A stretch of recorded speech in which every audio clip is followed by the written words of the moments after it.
I had two fathers, a rich one and a poor one. One was highly educated and intelligent. He had a PhD and completed 4 years of undergraduate work in less than 2 years. The other father never finished the 8th grade.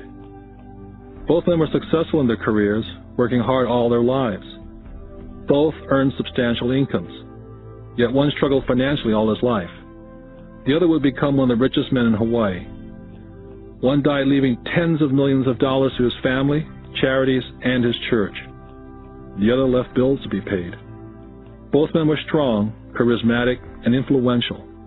Both men offered me advice, but they did not advise the same things. Both men believed strongly in education, but did not recommend the same course of study. If I had had only one dad, I would have had to accept or reject his advice. Having two dads advising me offered me the choice of contrasting points of view, one of a rich man and one of a poor man. Instead of simply accepting or rejecting one or the other, I found myself thinking more, comparing, and then choosing for myself. The problem was, the rich man was not rich yet, and the poor man not yet poor. Both were just starting out on their careers, and both were struggling with money and families. But they had very different points of view about the subject of money. For example, one dad would say, "The love of money is the root of all evil." The other, "The lack of money is the root of all evil." As a young boy, having two strong fathers, both influencing me, was difficult. I wanted to be a good son and listen, but the two fathers did not say the same things. The contrast in their points of view, particularly where money was concerned, was so extreme that I grew curious and intrigued. I began to start thinking for long periods of time about what each was saying. Much of my private time was spent reflecting, asking myself questions such as, "Why does he say that?" and then asking the same question of the other dad's statement. It would have been much easier to simply say, "Yeah, he's right, I agree with that," or to simply reject the point of view by saying, "The old man doesn't know what he's talking about." Instead, having two dads whom I love forced me to think and ultimately choose a way of thinking for myself. As a process, choosing to think for myself turned out to be much more valuable in the long run, rather than simply accepting or rejecting a single point of view. One of the reasons the rich get richer, the poor get poorer, and the middle class struggles in debt is because the subject of money is taught at home, not in school. Most of us learn about money from our parents. So what can a poor parent tell their child about money? They simply say, "Stay in school and study hard." The child may graduate with excellent grades, but with a poor person's financial programming and mindset. It was learned while the child was young. Money is not taught in schools. Schools focus on scholastic and professional skills, but not financial skills. This explains how smart bankers, doctors, and accountants who earn excellent grades in school may still struggle financially all their lives. Our staggering national debt is due in large part to highly educated politicians and government officials making financial decisions with little or no training on the subject of money. I often look ahead to the new millennium and wonder what will happen when we have millions of people who will need financial and medical assistance. They will be dependent upon their families or the government for financial support. What will happen when Medicare and Social Security run out of money? How will a nation survive if teaching children about money continues to be left to parents, most of whom will be, or already are, poor? Because I had two influential fathers, I learned from both of them. I had to think about each dad's advice, and in doing so, I gained valuable insight into the power and effect of one's thoughts on one's life. For example, one dad had a habit of saying, "I can't afford it." The other dad forbade those words to be used. He insisted I say, "How can I afford it?" One is a statement, and the other is a question. One lets you off the hook, and the other forces you to think. My soon-to-be-rich dad would explain that by automatically saying the words, "I can't afford it," your brain stops working. By asking the question, "How can I afford it?" your brain is put to work. He did not mean buy everything you wanted. He was fanatical about exercising your mind. the most powerful computer in the world. My brain gets stronger every day because I exercise it. The stronger it gets, the more money I can make. He believed that automatically saying, "I can't afford it," was a sign of mental laziness.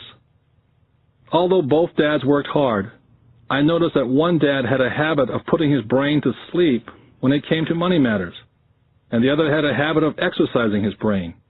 The long-term result was that one dad grew stronger financially and the other grew weaker. It is not much different from a person who goes to the gym to exercise on a regular basis versus someone who sits on the couch watching television. Proper physical exercise increases your chances for health, and proper mental exercise increases your chances for wealth. Laziness decreases both health and wealth. My two dads had opposing attitudes and thought. One dad thought that the rich should pay more in taxes and take care of those less fortunate. The other said, taxes punish those who produce and reward those who don't produce. One dad recommended, study hard so you can find a good company to work for. The other recommended, study hard so you can find a good company to buy. One dad said, the reason I'm not rich is because I have you kids. The other said, the reason I must be rich is because I have you kids. One dad encouraged talking about money and business at the dinner table. The other forbade the subject of money to be discussed over a meal. One said, when it comes to money, play it safe and don't take risks. The other said, learn to manage risk. One believed, our home is our largest investment and our greatest asset. The other believed, my house is a liability, and if your house is your largest investment, you're in trouble. Both dads paid their bills on time, yet one paid his bills first, while the other paid his bills last. Being a product of two strong dads allowed me the luxury of observing the effects different thoughts have on one's life. I noticed that people really do shape their life through their thoughts. For example, my poor dad always said, I'll never be rich, and that prophecy became reality. My rich dad, on the other hand, always referred to himself as rich. He would say things like, I'm a rich man, and rich people don't do this. Even when he was flat broke, after a major financial setback, he continued to refer to himself as a rich man. He would cover himself by saying, there's a difference between being poor and being broke. Broke is temporary, and poor is eternal. My poor dad would also say, I'm not interested in money, or money doesn't matter. My rich dad always said, money is power. The power of our thoughts may never be measured or appreciated, but it became obvious to me as a young boy to be aware of my thoughts and how I expressed myself. I noticed that my poor dad was poor not because of the amount of money he earned, which was significant, but because of his thoughts and his actions. As a young boy, having two fathers, I became acutely aware of being careful which thoughts I chose to adopt as my own. Whom should I listen to, my rich dad or my poor dad? Although both men had tremendous respect for education and learning, they disagreed in what they thought was important to learn. One wanted me to study hard, earn a degree, and get a good job to work for money. He wanted me to study to become a professional, an attorney, or an accountant, or to go to business school for my MBA. The other encouraged me to study to be rich, to understand how money works, and learn how to have it work for me. I don't work for money, were the words he would repeat over and over. Money works for me. At the age of 9, I decided to listen to and learn from my rich dad about money. In doing so, I chose not to listen to my poor dad, even though he was the one with all the college degrees. Once I made up my mind whom to listen to, my education about money began. My rich dad taught me over a period of 30 years, until I was age 39. He stopped once he realized that I knew and fully understood what he had been trying to drum into my often thick skull. Money is one form of power, but what is more powerful is financial education. Money comes and goes, but if you have the education about how money works, you gain power over it and can begin building wealth. The reason positive thinking alone does not work is because most people went to school and never learned how money works, so they spend their lives working for money. Because I was only 9 years old when I started, the lessons my rich dad taught me were simple. And when it was all said and done, there are only 6 main lessons repeated over 30 years. This book is about those 6 lessons, put as simply as possible as my rich dad put forth those lessons to me. The lessons are not meant to be answers, but guideposts. Guideposts that will assist you and your children to grow wealthier, no matter what happens in a world of increasing change and uncertainty. Dad, can you tell me how to get rich? My dad put down the evening paper. Why do you want to get rich, son? Because today Jimmy's mom drove up in their new Cadillac and they were going to their beach house for the weekend. He took 3 of his friends, but Mike and I weren't invited. They told us we weren't invited because we were poor kids. They did? My dad asked incredulously. Yeah, they did, I replied in a hurt tone. My dad silently shook his head, pushed his glasses up the bridge of his nose, and went back to reading his paper. I stood waiting for an answer. The year was 1956. I was 9 years old.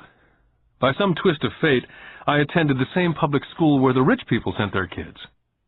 We were primarily a sugar plantation town. The managers of the plantation and the other affluent people of the town, such as doctors, business owners, and bankers, sent their children to this school, grades 1 to 6. After grade 6, their children were generally sent off to private schools. Because my family lived on one side of the street, I went to this school. Had I lived on the other side of the street, I would have gone to a different school with kids from families more like mine. After grade 6, these kids and I would go on to the public intermediate and high school. There was no private school for them or for me. My dad finally put down the paper. Well, son, he began slowly, if you want to be rich, you have to learn to make money. How do I make money? I asked. Well, use your head, son, he said, smiling, which really meant, that's all I'm going to tell you, or, I don't know the answer, so don't embarrass me. The next morning, I told my best friend Mike what my dad had said. As best I could tell, Mike and I were the only poor kids in this school. Mike was like me in that he was in this school by a twist of fate. Someone had drawn a jog in a line for the school district, and we wound up in school with the rich kids. So what do we do to make money? Mike asked. I don't know, I said. But do you want to be my partner? He agreed. And so on that Saturday morning, Mike became my first business partner. We spent all morning coming up with ideas on how to make money. Finally, that afternoon, a bolt of lightning came through our heads. It was an idea that Mike had gotten from a science book he'd read. Excitedly, we shook hands, and the partnership now had a business. For the next several weeks, Mike and I ran around our neighborhood, knocking on doors and asking our neighbors if they'd save their toothpaste tubes for us. With puzzled looks, most adults consented with a smile. Some asked us what we were doing, to which we replied, "We can't tell you. It's a business secret." My mom grew distressed as the weeks wore on. We had selected a site next to her washing machine as the place we would stockpile our raw materials. In a brown cardboard box that one time held ketchup bottles, our little pile of used toothpaste tubes began to grow. One day my dad drove up to see 2 9-year-old boys in the driveway with a production line operating at full speed. Fine white powder everywhere. On a long table were small milk cartons from school, and our family's hibachi grill was glowing with red-hot coals at maximum heat. Dad walked up cautiously, having to park the car at the base of the driveway, since the production line blocked the carport. As he got closer, he saw a steel pot sitting on top of the coals, with the toothpaste tubes being melted down. In those days, toothpaste did not come in plastic tubes. The tubes were made of lead. So once the paint was burned off, the tubes were dropped in the small steel pot, melted until they became liquid, and with my mom's pot holders, we were pouring the lead through a small hole in the top of the milk cartons. The milk cartons were filled with plaster of Paris. The white powder everywhere was the plaster before we mixed it with water. The milk cartons were the outer containers for plaster of Paris molds. My dad watched as we carefully poured the molten lead through a small hole in the top of the plaster of Paris cube. "What are you boys doing?" he asked with a cautious smile. "We're doing what you told me to do. We're going to be rich," I said. "Yep," said Mike, grinning and nodding his head. "We're partners." "And what is in those plaster molds?" Dad asked. "Watch," I said. "This should be a good batch." With a small hammer, I tapped at the seal that divided the cube in half. Cautiously, I pulled up the top half of the plaster mold, and a lead nickel fell out. "Oh, my God," my dad said. "You're casting nickels out of lead." "That's right," Mike said. "We're making money." My dad smiled and shook his head. Along with a fire and a box of spent toothpaste tubes in front of him were two little boys covered with white dust and smiling from ear to ear. He asked us to put everything down and sit with him on the front step of our house. With a smile, he gently explained what the word counterfeiting meant. Our dreams were dashed. "You mean this is illegal?" asked Mike. "Yes, it is illegal," my dad said gently. "But you boys have shown great creativity and original thought.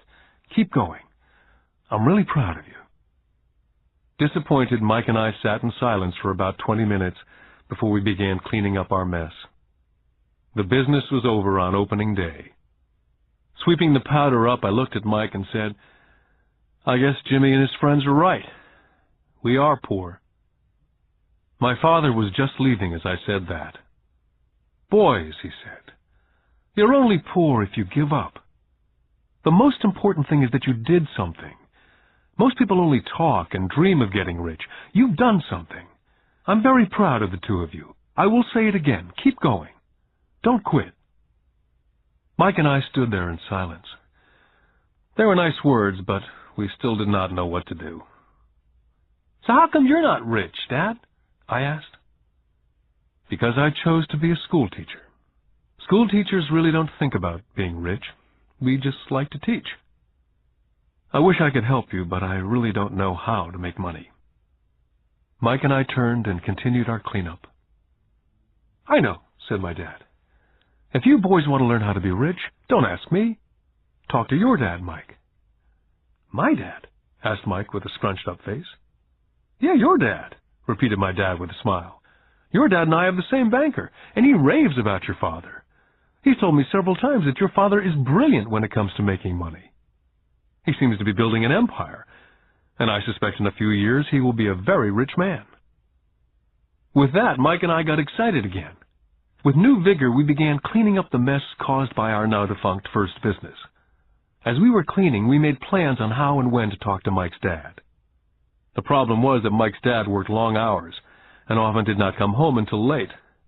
His father owned warehouses, a construction company, a chain of stores, and 3 restaurants. It was the restaurants that kept him out late. Mike caught the bus home after we had finished cleaning up. He was going to talk to his dad when he got home that night and ask him if he would teach us how to become rich. Mike promised to call as soon as he talked to his dad, even if it was late. The phone rang at 8:30 p.m. Mike's dad had agreed to meet with Mike and me. At 7:30 Saturday morning, I caught the bus to the poor side of town. Michael and I met with his dad that morning at 8 o'clock. He was already busy and had been at work for more than an hour. His construction supervisor was just leaving in his pickup truck as I walked up to his simple, small, and tidy home. Mike met me at the door. "Dad's on the phone, and he said to wait on the back porch," Mike said as he opened the door. The old wooden floor creaked as I stepped across the threshold of this aging house. There was a cheap mat just inside the door. That mat was there to hide the years of wear from countless footsteps that the floor had supported. Although clean, it needed to be replaced.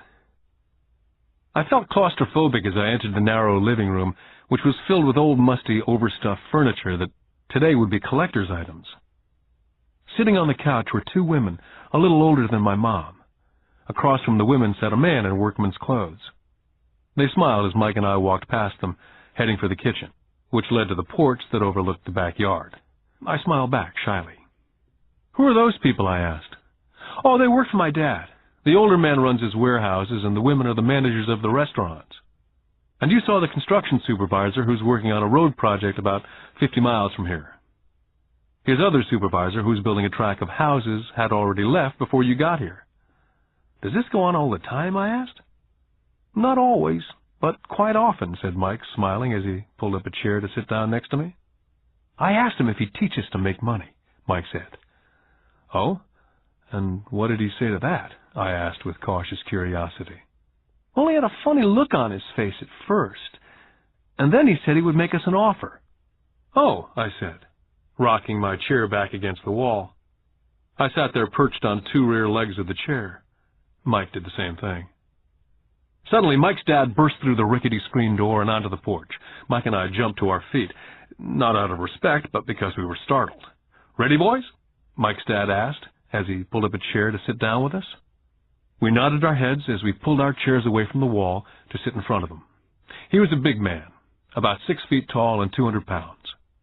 Mike says that you want to learn how to make money. Is that correct, Robert? I nodded my head quickly, but with a little intimidation.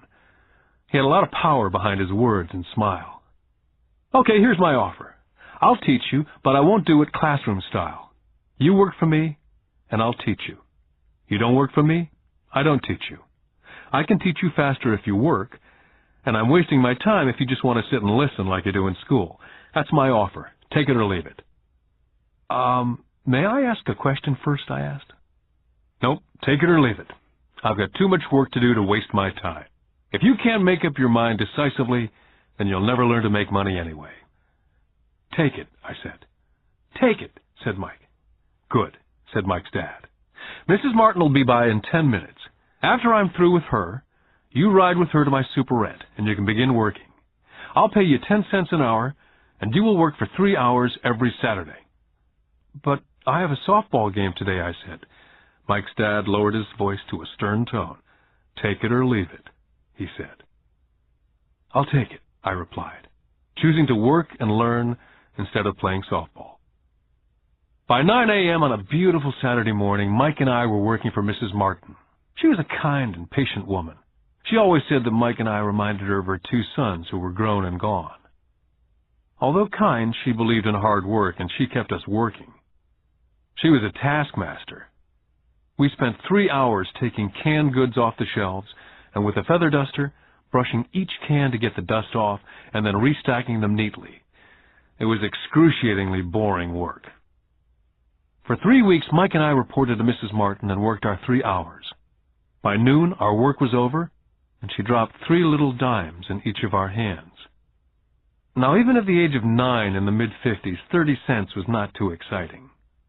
Comic books cost 10 cents back then, so I usually spent my money on comic books and went home.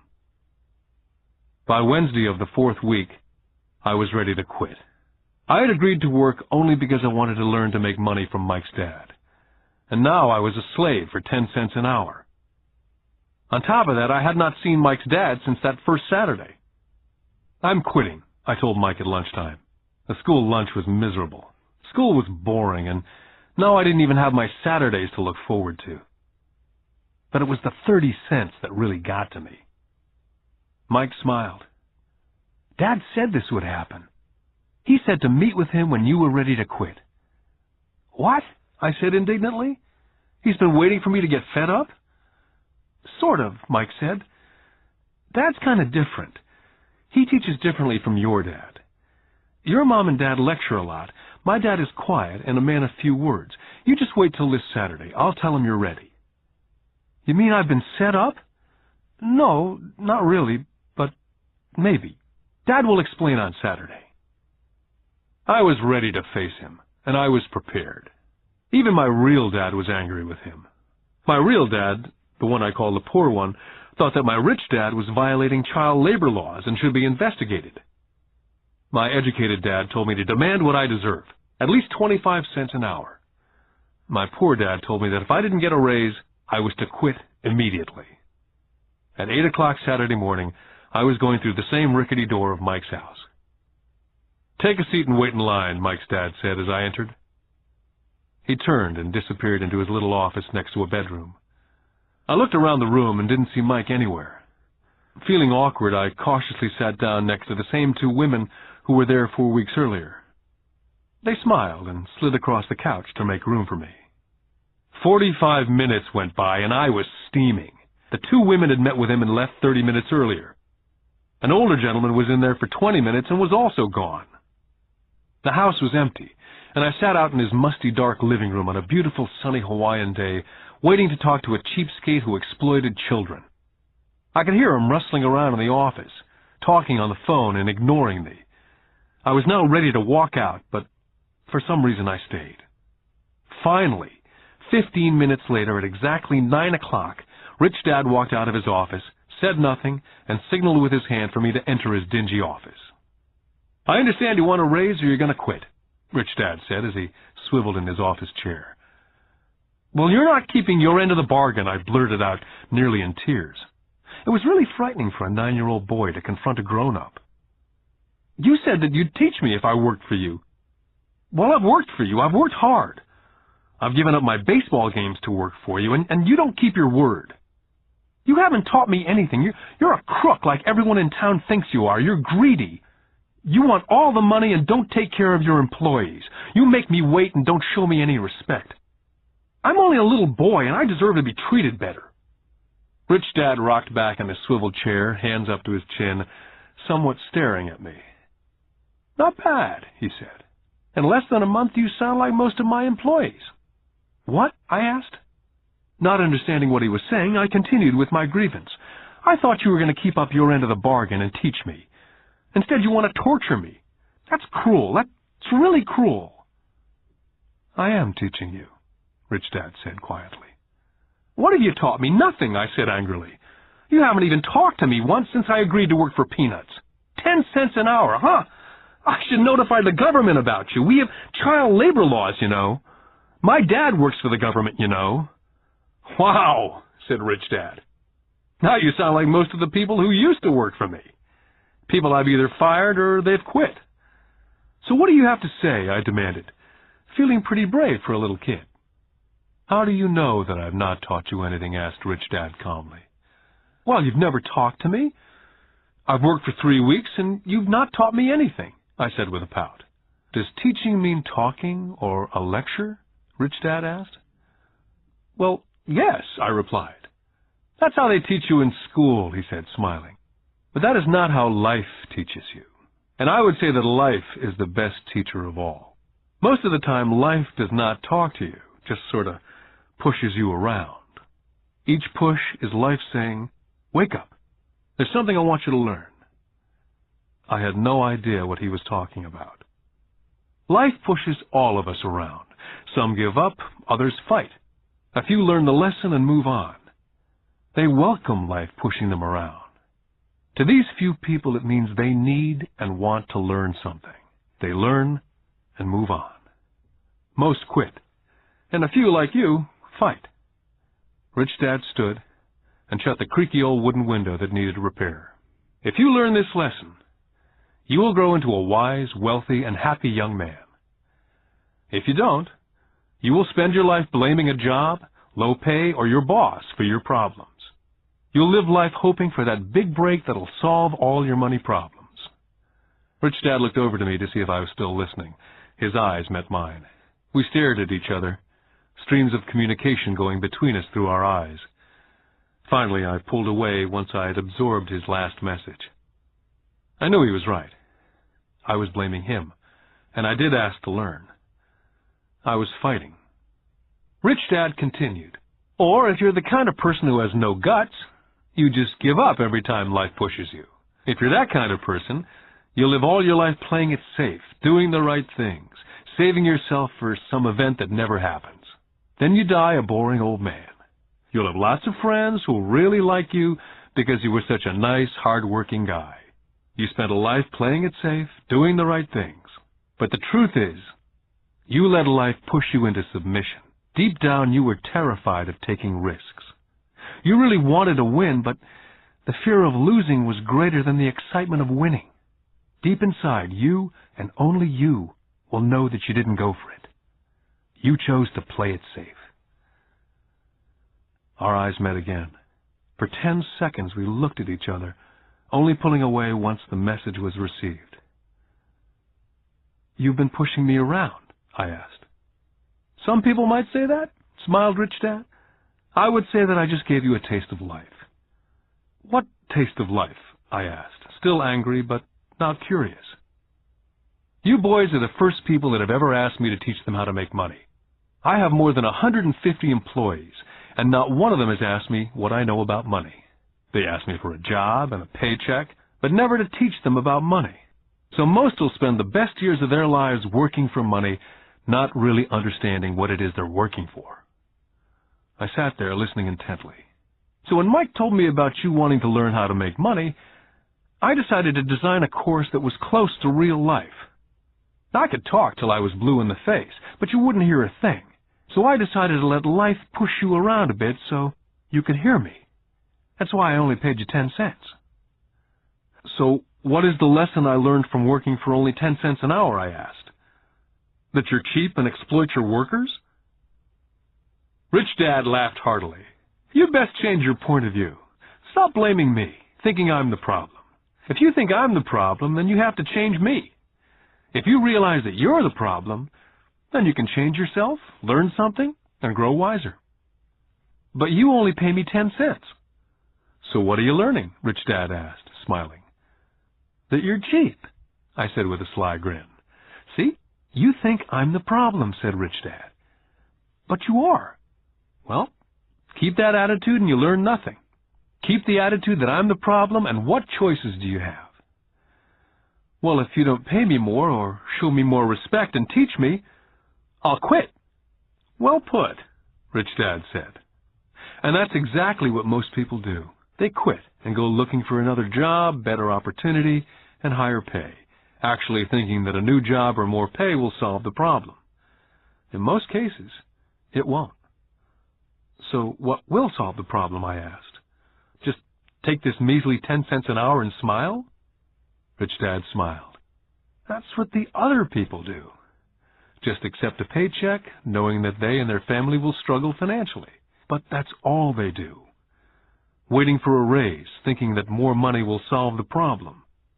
Most just accept it, and some take a second job working harder, but again accepting a small paycheck. I sat staring at the floor, beginning to understand the lesson Rich Dad was presenting. I could sense it was a taste of life. Finally, I looked up and repeated the question. So what will solve the problem? This, he said, tapping me gently on the head. This stuff between your ears. It was at that moment that Rich Dad shared the pivotal point of view that separated him from his employees and my poor dad, and led him to eventually become one of the richest men in Hawaii, while my highly educated but poor dad struggled financially all his life. It was a singular point of view that made all the difference over a lifetime. Rich Dad said over and over this point of view, which I call lesson number 1. The rich don't work for money. On that bright Saturday morning, I was learning a completely different point of view from what I'd been taught by my poor dad. At the age of 9, I grew aware that both dads wanted me to learn. Both dads encouraged me to study, but not the same things. My highly educated dad recommended that I do what he did. Son, I want you to study hard, get good grades, so you can find a safe, secure job with a big company, and make sure it has excellent benefits. My rich dad wanted me to learn how money works, so I could make it work for me. These lessons I would learn through life with his guidance, not because of a classroom. My rich dad continued my first lesson. I'm glad you get angry about working for 10 cents an hour. If you'd not gotten angry, and had gladly accepted it, I would have to tell you that I could not teach you. You see, true learning takes energy, passion, a burning desire. Anger is a big part of that formula, for passion is anger and love combined. When it comes to money, most people want to play it safe and feel secure, so passion does not direct them, fear does. So is that why they'll take a job with low pay? I asked.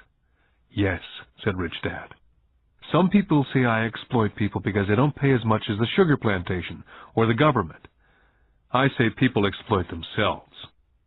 It's their fear, not mine. But don't you feel you should pay them more? I asked. I don't have to. And besides, more money will not solve the problem. Just look at your dad. He makes a lot of money and he still can't pay his bills. Most people, given more money, only get into more debt. So that's why the 10 cents an hour, I said, smiling. It's a part of the lesson. That's right, smiled Rich Dad. You see, your dad went to school and got an excellent education so he could get a high-paying job, which he did. But he still has money problems because he never learned anything about money at school. On top of that, he believes in working for money. And you don't, I asked? No, not really, said Rich Dad. If you want to learn to work for money, then stay in school. That's a great place to learn to do that. But if you want to learn how to have money work for you, then I will teach you that. But only if you want to learn. Wouldn't everyone want to learn that, I asked? No, said Rich Dad, simply because it's easier to learn to work for money, especially if fear is your primary emotion when the subject of money is discussed. I don't understand, I said with a frown. Oh, don't worry about that for now. Just know that it's fear that keeps most people working at a job. The fear of not paying their bills, the fear of being fired, the fear of not having enough money, the fear of starting over. That's the price of studying to learn a profession or trade and then working for money. Most people become a slave to money and then get angry at their boss. Learning to have money work for you is a completely different course of study, I asked. Absolutely, Rich Dad answered. Absolutely. We sat in silence. My friends would have been just starting their Little League baseball game. But for some reason I was now thankful I decided to work for 10 cents an hour. I sensed that I was about to learn something my friends would not learn in school. Ready to learn? Asked Rich Dad. Absolutely, I said with a grin. I've kept my promise. I've been teaching you from afar, my Rich Dad said. At 9 years old, you've gotten a taste of what it feels like to work for money. Just multiply your last month by 50 years, and you'll have an idea of what most people spend their life doing. I don't understand, I said. How did you feel waiting in line to see me? Once to get hired and once to ask for more money. Terrible, I said. If you choose to work for money, that is what life is like for many people, said Rich Dad. And how did you feel when Mrs. Martin dropped 3 dimes in your hand for 3 hours' work? I felt like it wasn't enough. It seemed like nothing. I was disappointed, I said. And that is how most employees feel when they look at their paychecks, especially after all the tax and other deductions are taken out. At least you got 100%. You mean most workers don't get paid everything? I asked with amazement. Heavens, no, said Rich Dad. The government always takes its share first. How do they do that? I asked. Taxes, said Rich Dad. You're taxed when you earn, you're taxed when you spend, you're taxed when you save, you're taxed when you die. Why do people let the government do that to them? The rich don't, said Rich Dad with a smile. The poor and the middle class do. I'll bet you that I earn more than your dad, yet he pays more in taxes. How can that be? I asked. As a 9-year-old boy, that made no sense to me. Why would someone let the government do that to them? Rich Dad sat there in silence. I guess he wanted me to listen instead of jabber away at the mouth. Finally, I calmed down. I did not like what I had heard. I knew my dad complained constantly about paying so much in taxes, but really did nothing about it. Was that life pushing him around? Rich Dad rocked slowly and silently in his chair, just looking at me. Ready to learn? He asked.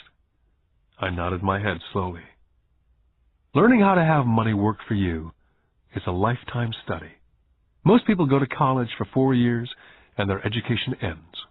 I already know that my study of money will continue over a lifetime simply because the more I find out, the more I find out I need to know. Most people never study the subject. They go to work, get their paycheck, balance their checkbooks, and that's it. On top of that, they wonder why they have money problems. Then they think that more money will solve the problem. Few realize that it's their lack of financial education that is the problem. So, my dad has tax problems because he doesn't understand money? I asked, confused. Look, said Rich Dad, taxes are just one small section on learning how to have money work for you. Today, I just wanted to find out if you still have the passion to learn about money. Most people don't. They want to go to school, learn a profession, have fun at their work, and earn lots of money. One day they wake up with big money problems, and then they can't stop working. That's the price of only knowing how to work for money, instead of studying how to have money work for you. So, do you still have the passion to learn? Asked Rich Dad. I nodded my head. Good, said Rich Dad. Now get back to work. This time I will pay you nothing. What? I asked in amazement. You heard me. Nothing. You'll work the same 3 hours every Saturday, but this time you will not be paid 10 cents an hour. You said you wanted to learn to not work for money, so I'm not going to pay you anything. I couldn't believe what I was hearing. I've already had this conversation with Mike. He's already working, dusting, and stacking canned goods for free. You better hurry up and get back there.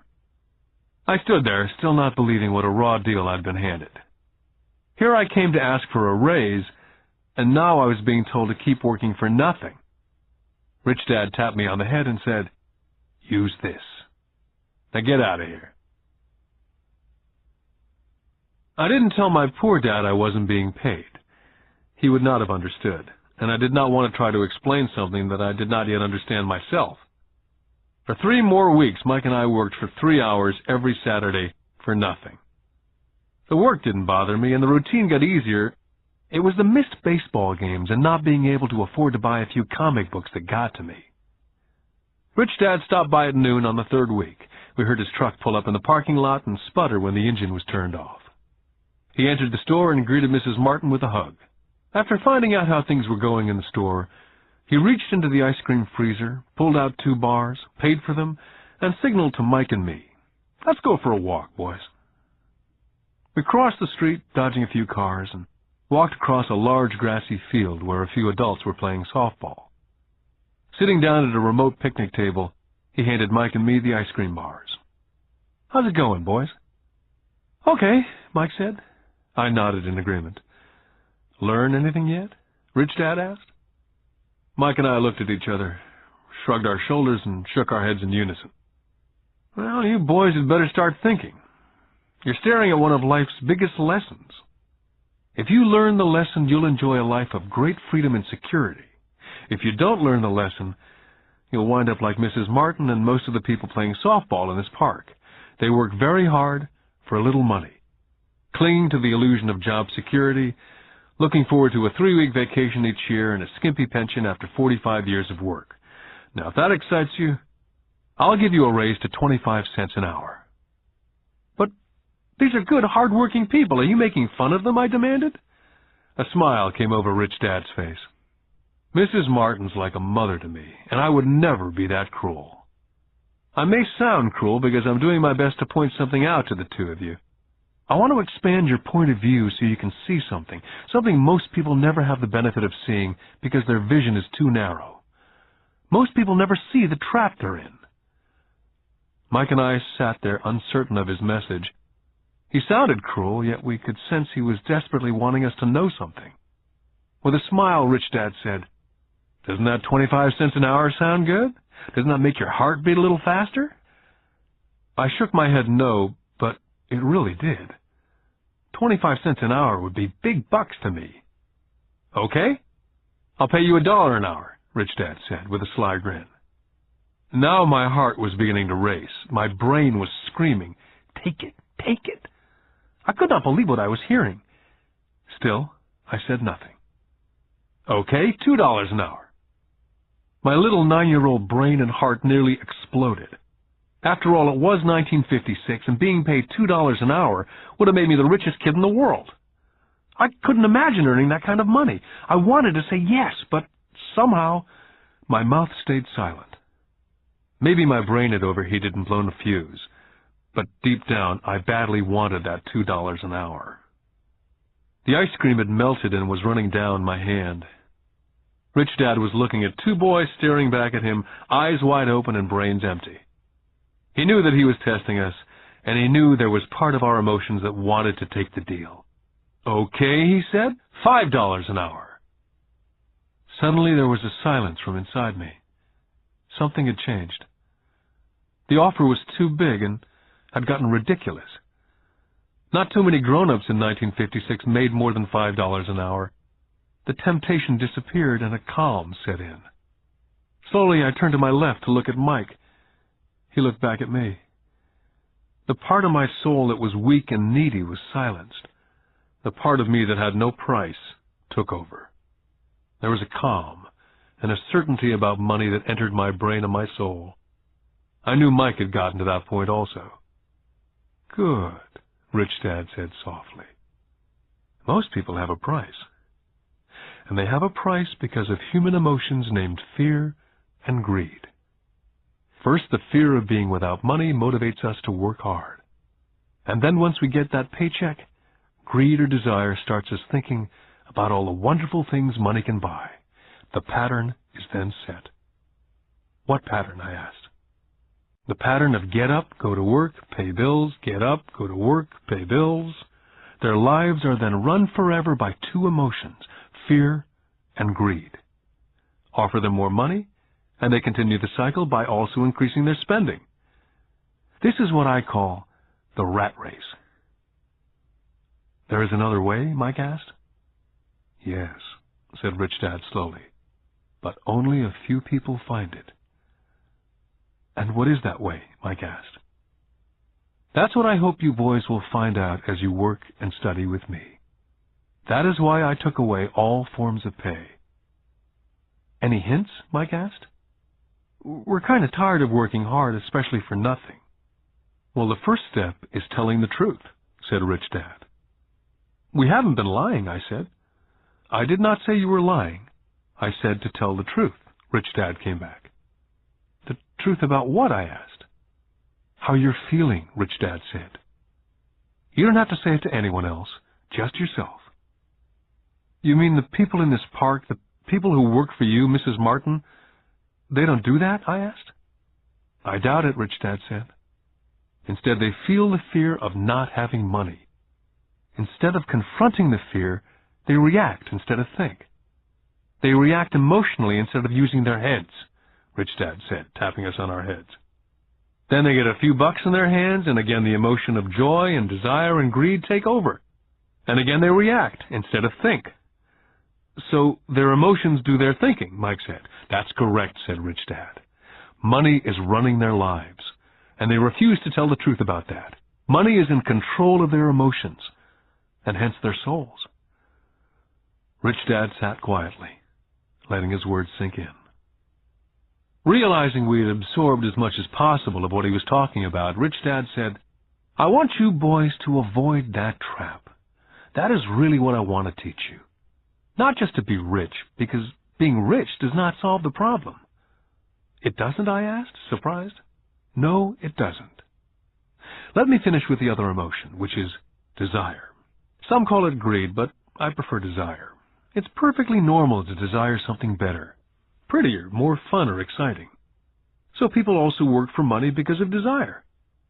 They desire money for the joy they think it can buy. But the joy that money brings is often short-lived, and they soon need more money for more joy, more pleasure, more comfort, more security. So they keep working, thinking money will soothe their souls that are troubled by fear and desire, but money cannot do that." "Even for rich people?" Mike asked. "Rich people included," said Rich Dad. "In fact, the reason many rich people are rich is not because of desire, but because of fear. They actually think that money can eliminate that fear of not having money, of being poor. So they amass tons of it only to find out that the fear gets worse. They now fear losing it. I have friends who keep on working even though they have plenty. I know people who have millions who are more afraid now than when they were poor. They're terrified of losing all their money. I want to teach you to master the power of money, not be afraid of it. And they don't teach that in school. If you don't learn it, you can become a slave to money." It was finally making sense. He did want us to widen our views, to see what Mrs. Martin could not see, his employees could not see, or my dad for that matter. He used examples that sounded cruel at the time, but I've never forgotten them. My vision widened that day, and I could begin to see the trap that lay ahead for most people. You see, we're all employees, ultimately. We just work at different levels, said Rich Dad. I just want you boys to have a chance to avoid the trap. The trap caused by those two emotions, fear and desire. Use them in your favor not against you. That's what I want to teach you. I'm not interested in just teaching you to make a pile of money. That won't handle the fear or desire. If you don't first handle fear and desire and you get rich, you'll only be a high-paid slave. So how do we avoid the trap, I asked. The main cause of poverty or financial struggle is fear and ignorance, not the economy or the government or the rich. It's self-inflicted fear and ignorance that keeps people trapped. So you boys go to school and get your college degrees. I'll teach you how to stay out of the trap. The pieces of the puzzle were appearing. My highly educated dad had a great education and a great career, but school never told him how to handle money or his fears. It became clear that I could learn different and important things from two fathers. So you've been talking about the fear of not having money. How does the desire of money affect our thinking? Mike asked. How did you feel when I tempted you with a pay raise? Did you notice your desires rising? We nodded our heads. By not giving into your emotions, you were able to delay your reactions and think. That's most important. We will always have emotions of fear and greed. From here on in, it's most important for you to use those emotions to your advantage and for the long term, and not simply let your emotions run you by controlling your thinking. Most people use fear and greed against themselves. That's the start of ignorance. Most people live their lives chasing paychecks, pay raises, and job security because of the emotions of desire and fear, not really questioning where those emotion-driven thoughts are leading them. It's just like the picture of a donkey dragging a cart with its owner dangling a carrot just in front of the donkey's nose. The donkey's owner may be going where he wants to go, but the donkey is chasing an illusion. Tomorrow there will only be another carrot for the donkey. You mean the moment I began to picture a new baseball glove, candy or toys that's like a carrot to a donkey, Mike asked? Yeah. And as you get older, your toys get more expensive. New car, boat, and a big house to impress your friends, said Rich Dad with a smile. Fear pushes you out the door, and desire calls to you, enticing you toward the rocks. That's the trap. So what's the answer? Mike asked. What intensifies fear and desire is ignorance. That's why rich people with lots of money often have more fear the richer they get.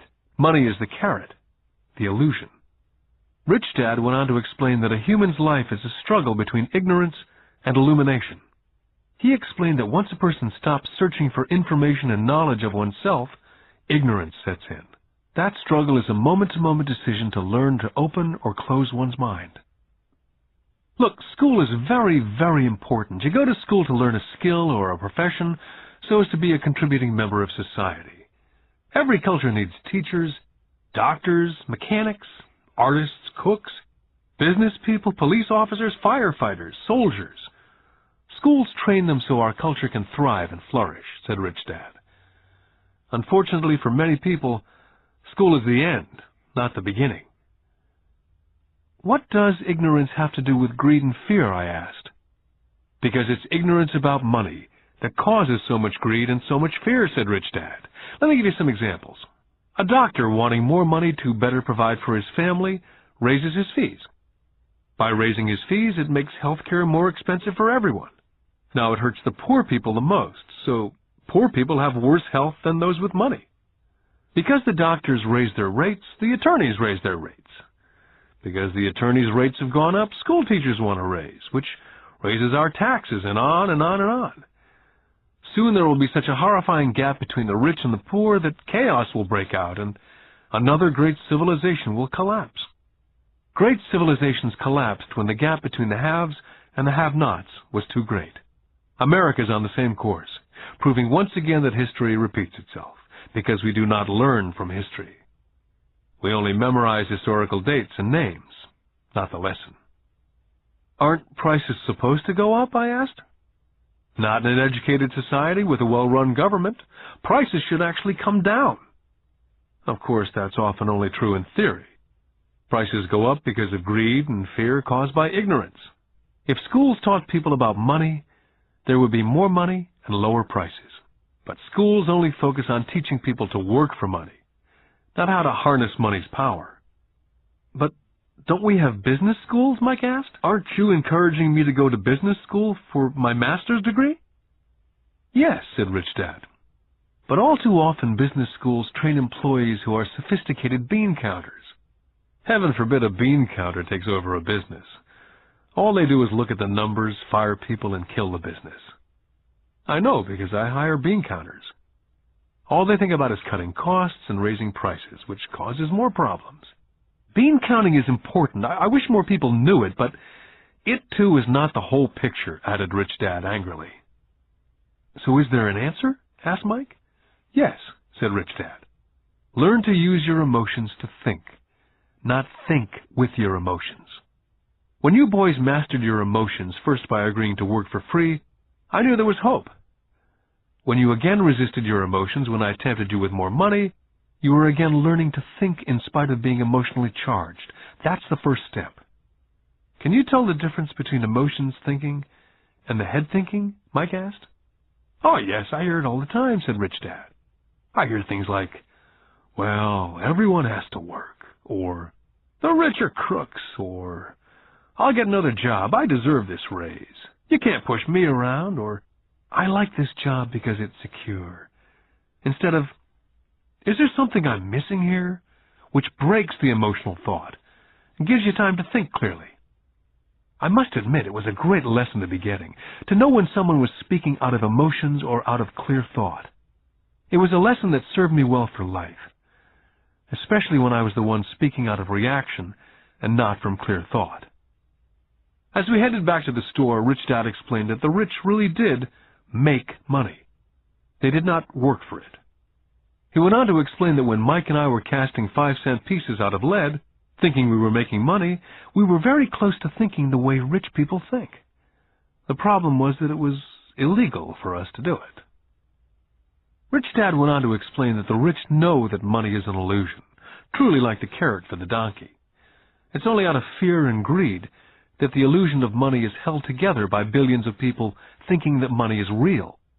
Money is really made up. It was only because of the illusion of confidence and the ignorance of the masses that the house of cards stood standing. In fact, he said, in many ways the donkey's carrot was more valuable than money. As he climbed into his pickup truck outside of his little convenience store, he said, "Keep working, boys. But the sooner you forget about needing a paycheck, the easier your adult life will be. Keep using your brain.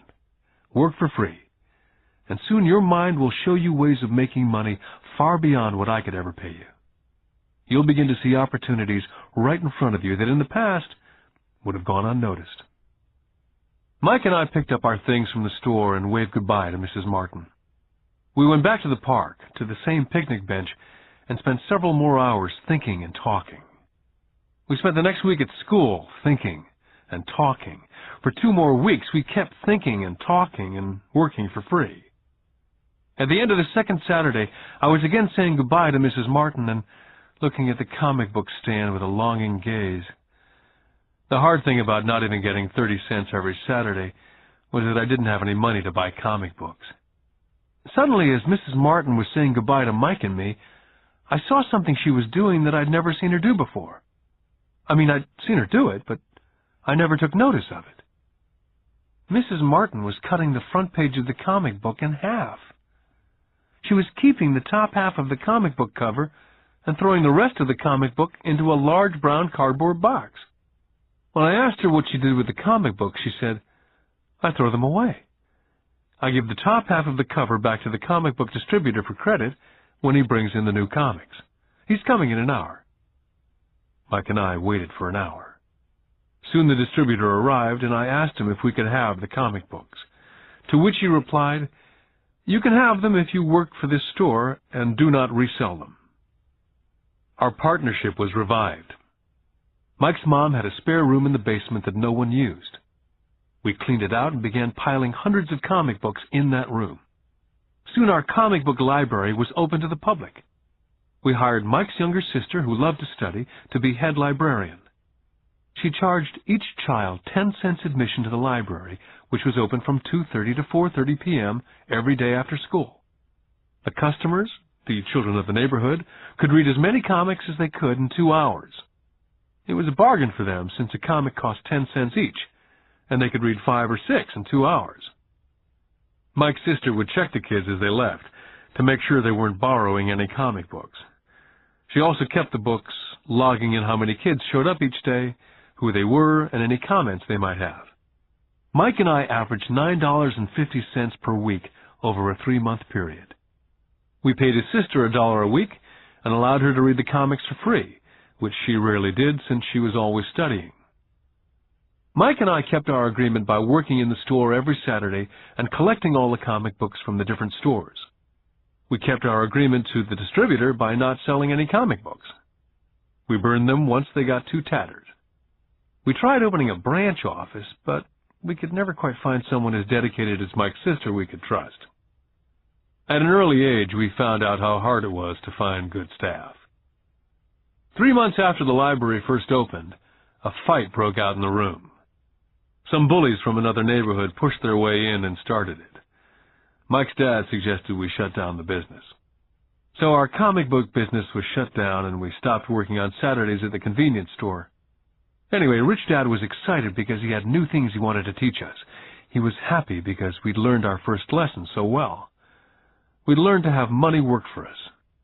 By not getting paid for our work at the store, we were forced to use our imaginations to identify an opportunity to make money. By starting our own business, the comic book library, we were in control of our own finances, not dependent on an employer. The best part was that our business generated money for us, even when we weren't physically there. Our money worked for us. Instead of paying us money, Rich Dad had given us so much more.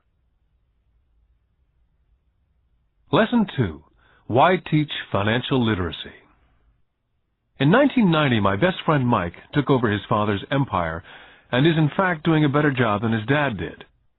We see each other once or twice a year on the golf course.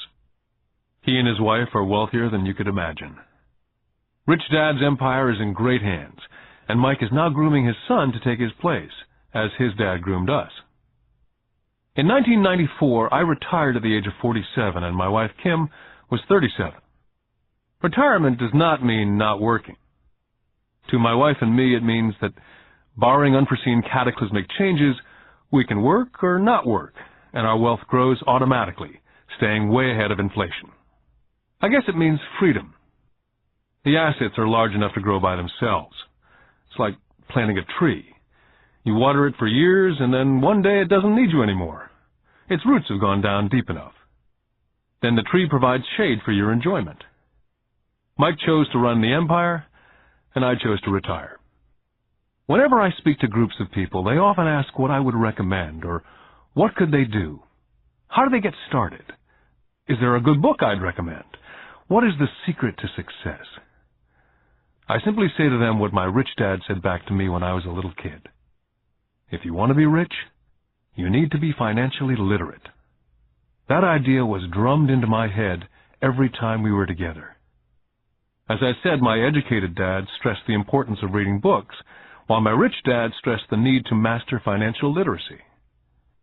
If you're going to build the Empire State Building, the first thing you need to do is dig a deep hole and pour a strong foundation. If you're going to build a home in the suburbs, all you need to do is pour a 6-inch slab of concrete. Most people, in their drive to get rich, are trying to build an Empire State Building on a 6-inch slab. Our school system, having been created in the agrarian age, believes in homes with no foundation dirt floors are still the rage. So kids graduate from school with virtually no financial foundation. One day, sleepless and deep in debt in suburbia, living the American dream, they decide that the answer to their financial problems is to find a way to get rich quick. Construction on the skyscraper begins. It goes up quickly, and soon, instead of the Empire State Building, we have the Leaning Tower of suburbia. The sleepless nights return. As for Mike and me in our adult years, both of our choices were possible, because we were taught to pour a strong financial foundation when we were just kids. Now, accounting is possibly the most boring subject in the world. It also could be the most confusing. But if you want to be rich, long-term, It could be the most important subject. The question is, how do you take a boring and confusing subject and teach it to kids? The answer is, make it simple. My rich dad poured a strong financial foundation for Mike and me. Since we were just kids, he created a simple way to teach us. For years, he only drew pictures and used words. Mike and I understood the simple drawings, the jargon, the movement of money. And then in later years, Rich Dad began adding numbers. Most importantly, you must know the difference between an asset and a liability, and buy assets. If you want to be rich, this is all you need to know. It is rule number 1. It is the only rule. This may sound absurdly simple, but most people have no idea how profound this rule is. Most people struggle financially because they do not know the difference between an asset and a liability. Rich people acquire assets. The poor and middle class acquire liabilities, but they think they are assets. When Rich Dad explained this to Mike and me, we thought he was kidding. Here we were nearly teenagers and waiting for the secret to get rich, and this was his answer. It was so simple that we had to stop for a long time to think about it. If it's that simple, how come everyone's not rich? I asked. Rich Dad smiled, because people do not know the difference between an asset and a liability. I remember asking, how could adults be so silly? If it's that simple, if it's that important, why would everyone not want to find out? It took our Rich Dad only a few minutes to explain what assets and liabilities were. To teach preteen boys, Rich Dad kept everything simple, using as many pictures as possible, as few words as possible, and no numbers for years. My Rich Dad simply drew a vertical box with a line through the middle. The top half was for income, and the bottom half was for expenses. Then beneath that box, he drew another box horizontally, which he divided into a left half for assets and a right half for liabilities. The income statement, often called a profit and loss statement, measures income and expenses, money in or money out. The second set of boxes is the balance sheet. It's called that because it's supposed to balance assets against liabilities. That relationship is vital to understand. The primary cause of financial struggle is simply not knowing the difference between an asset and a liability. The cause of the confusion is found in the definition of the two words. If you want a lesson in confusion, simply look up the words asset and liability in the dictionary. So my Rich Dad simply told two young boys the following. An asset is something that puts money in my pocket. A liability is something that takes money out of my pocket. This is really all you need to know. If you want to be rich, simply spend your life buying assets. If you want to be poor or middle class, spend your life buying liabilities. It's not knowing the difference that causes most of the financial struggle in the real world. My Rich Dad then drew 3 arrows on his diagram. He explained, the arrow represents the flow of cash, or cash flow. In 80% of most families, the financial story is a story of working hard in an effort to get ahead. It's not because they don't make money, but because they spend their lives buying liabilities instead of assets. The first arrow showed the cash flow pattern of a poor person or a young person still at home. The arrow goes into the income box from a job or salary. It then continues into the expense box. Expenses include taxes, rent, and everyday living expenses. It flows out the expense box and is gone. The second arrow Rich Dad drew represented the cash flow pattern of a middle-class person. The arrow flows from a job into the income box. It then flows into the liabilities box. Most middle-class people acquire many liabilities, such as a mortgage, a car loan, and credit card debt. From the liabilities box, it flows to the expense box, where the monthly payments are made for the liabilities, as well as taxes and living expenses. From there, it flows out the expense box and is gone. The third arrow is the pattern of a wealthy person.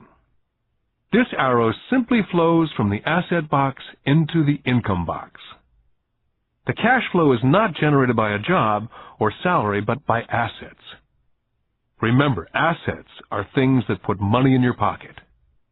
Additionally, the rich have few expenses and liabilities, or if they do, those liabilities are more than covered by their assets.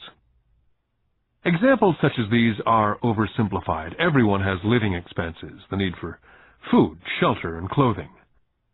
The diagrams Rich Dad drew show the flow of cash through a poor, middle class, or wealthy person's life. It's the cash flow that tells the story. It's the story of how a person handles their money, what they do after they get the money in their hand. I cringe whenever I hear people ask me how to get rich quicker. Or how do they start? I often hear, I'm in debt, so I need to make more money. But more money will often not solve the problem. In fact, it may actually accelerate the problem. Money often makes obvious our tragic human flaws. Money often puts a spotlight on what we do not know. That's why, all too often, a person who comes into a sudden windfall of cash, let's say an inheritance, a pay raise, or lottery winnings, soon returns to the same financial mess, if not worse than the mess they were in before they received the money. Money only accentuates the cash flow pattern running in your head. If your pattern is to spend everything you get, most likely an increase in cash will just result in an increase in spending. Thus the saying, a fool and his money is one big party.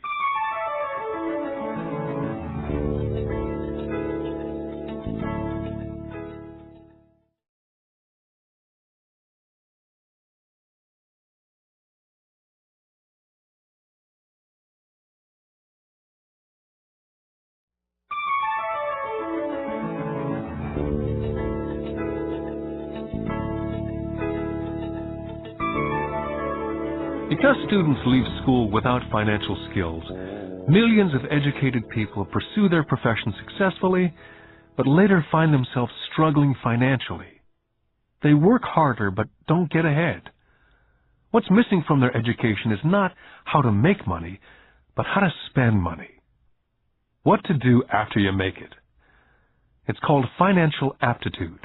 What to do with the money once you make it, how to keep people from taking it from you, how long you keep it, and how hard that money works for you. Most people cannot tell why they struggle financially because they don't understand cash flow. A person can be highly educated, professionally successful, and financially illiterate. These people often work harder than they need to because they learned how to work hard, but not how to have their money work for them. The moving picture show of hard-working people has a set pattern. Recently married, the happy, highly educated young couple move in together in one of their cramped rented apartments. Immediately they realize that they're saving money because two can live as cheaply as one. The problem is, the apartment is cramped.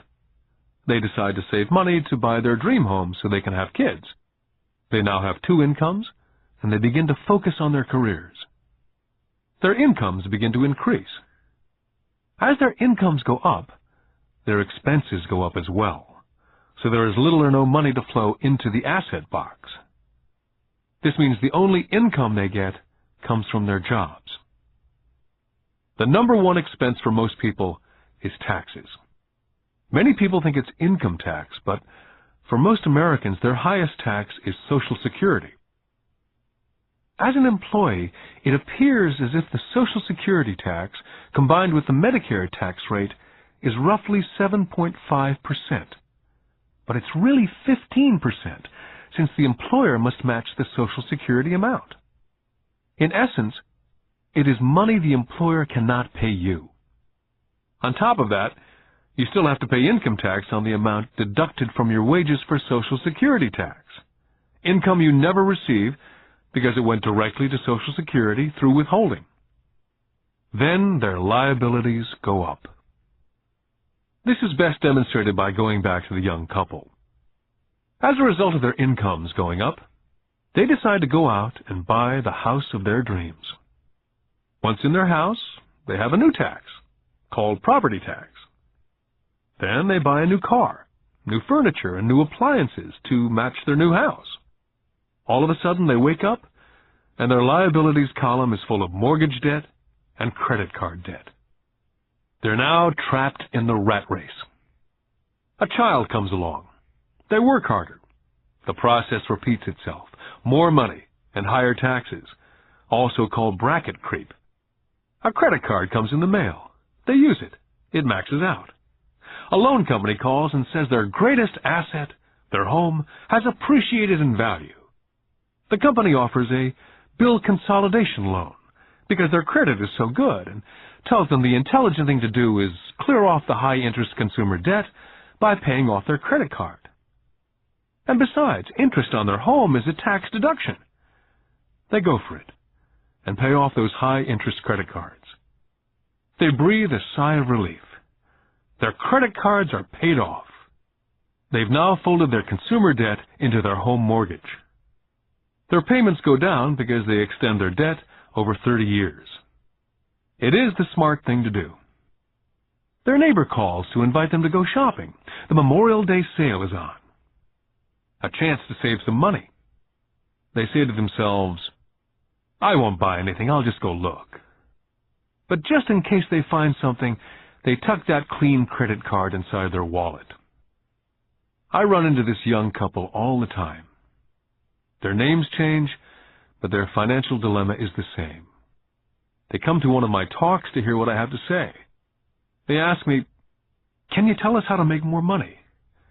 Their spending habits have caused them to seek more income. They don't even know that the trouble is really how they choose to spend the money they do have. And that is the real cause of their financial struggle. It's caused by financial illiteracy and not understanding the difference between an asset and a liability. More money seldom solves someone's money problems. Intelligence solves problems. There's a saying a friend of mine says over and over to people in debt. If you find yourself in a hole, stop digging. The poor and middle class all too often allow the power of money to control them. By simply getting up and working harder, failing to ask themselves if what they do makes sense, they shoot themselves in the foot as they leave for work every morning. By not fully understanding money, the vast majority of people allow the awesome power of money to control them. The power of money is used against them. By the time Mike and I were 16 years old, we began to have problems in school. We were not bad kids. We just began to separate from the crowd. We worked for Mike's dad after school and on the weekends. Mike and I often spent hours after work just sitting at a table with his dad while he held meetings with his bankers, attorneys, accountants, brokers, investors, managers, and employees. We learned more sitting at his meetings than we did in all our years of school, college included. Mike's dad was not school educated, but he was financially educated and successful as a result. He used to tell us over and over again, an intelligent person hires people who are more intelligent than they are. So Mike and I had the benefit of spending hours listening to, and in the process learning from, intelligent people. But because of this, both Mike and I just could not go along with the standard dogma that our teachers preached. Occasionally, Mike or I would ask our teachers how what we studied was applicable, or we asked why we never studied money and how it worked. To the latter question, we often got the answer that money was not important, that if we excelled in our education, the money would follow. The more we knew about the power of money, the more distant we grew from the teachers and our classmates. My highly educated dad never pressured me about my grades. I often wondered why, but we did begin to argue about money. By the time I was 16, I probably had a far better foundation with money than both my mom and dad. I could keep books. I listened to tax accountants, corporate attorneys, bankers, real estate brokers, investors, and so forth. My dad talked to teachers. One day, my dad was telling me why our home was his greatest investment. A not too pleasant argument took place when I showed him why I thought a house was not a good investment. The argument illustrated the difference in perception between my rich dad and my poor dad when it came to their homes. Poor dad thought his house was an asset, and listed it in the asset box. And the rich dad thought it was a liability and put his home in the liability box. I remember when I drew a diagram for my dad showing him the direction of cash flow. I also showed him the ancillary expenses that went along with owning the home. A bigger home meant bigger expenses, and the cash flow kept going out through the expense column. Today I am still challenged on the idea of a house not being an asset. And I know that for many people, it's their dream as well as their largest investment. And owning your own home is better than nothing. I simply offer an alternate way of looking at this popular dogma. My wife and I would love a bigger, more flashy house to impress the Joneses, but we know it is not an asset. It's a liability since it takes money out of our pocket. So here's the argument I put forth. I really do not expect most people to agree with it because a nice home is an emotional thing. And when it comes to money, high emotions tend to lower financial intelligence. When it comes to houses, I point out that most people work all their lives paying for a home they never own. In other words, most people buy a new house every so many years, each time incurring a new 30-year loan to pay off the previous one. Even though people receive a tax deduction for interest on mortgage payments, they pay for all their other expenses with after-tax dollars, even after they pay off their mortgage. Then there are property taxes.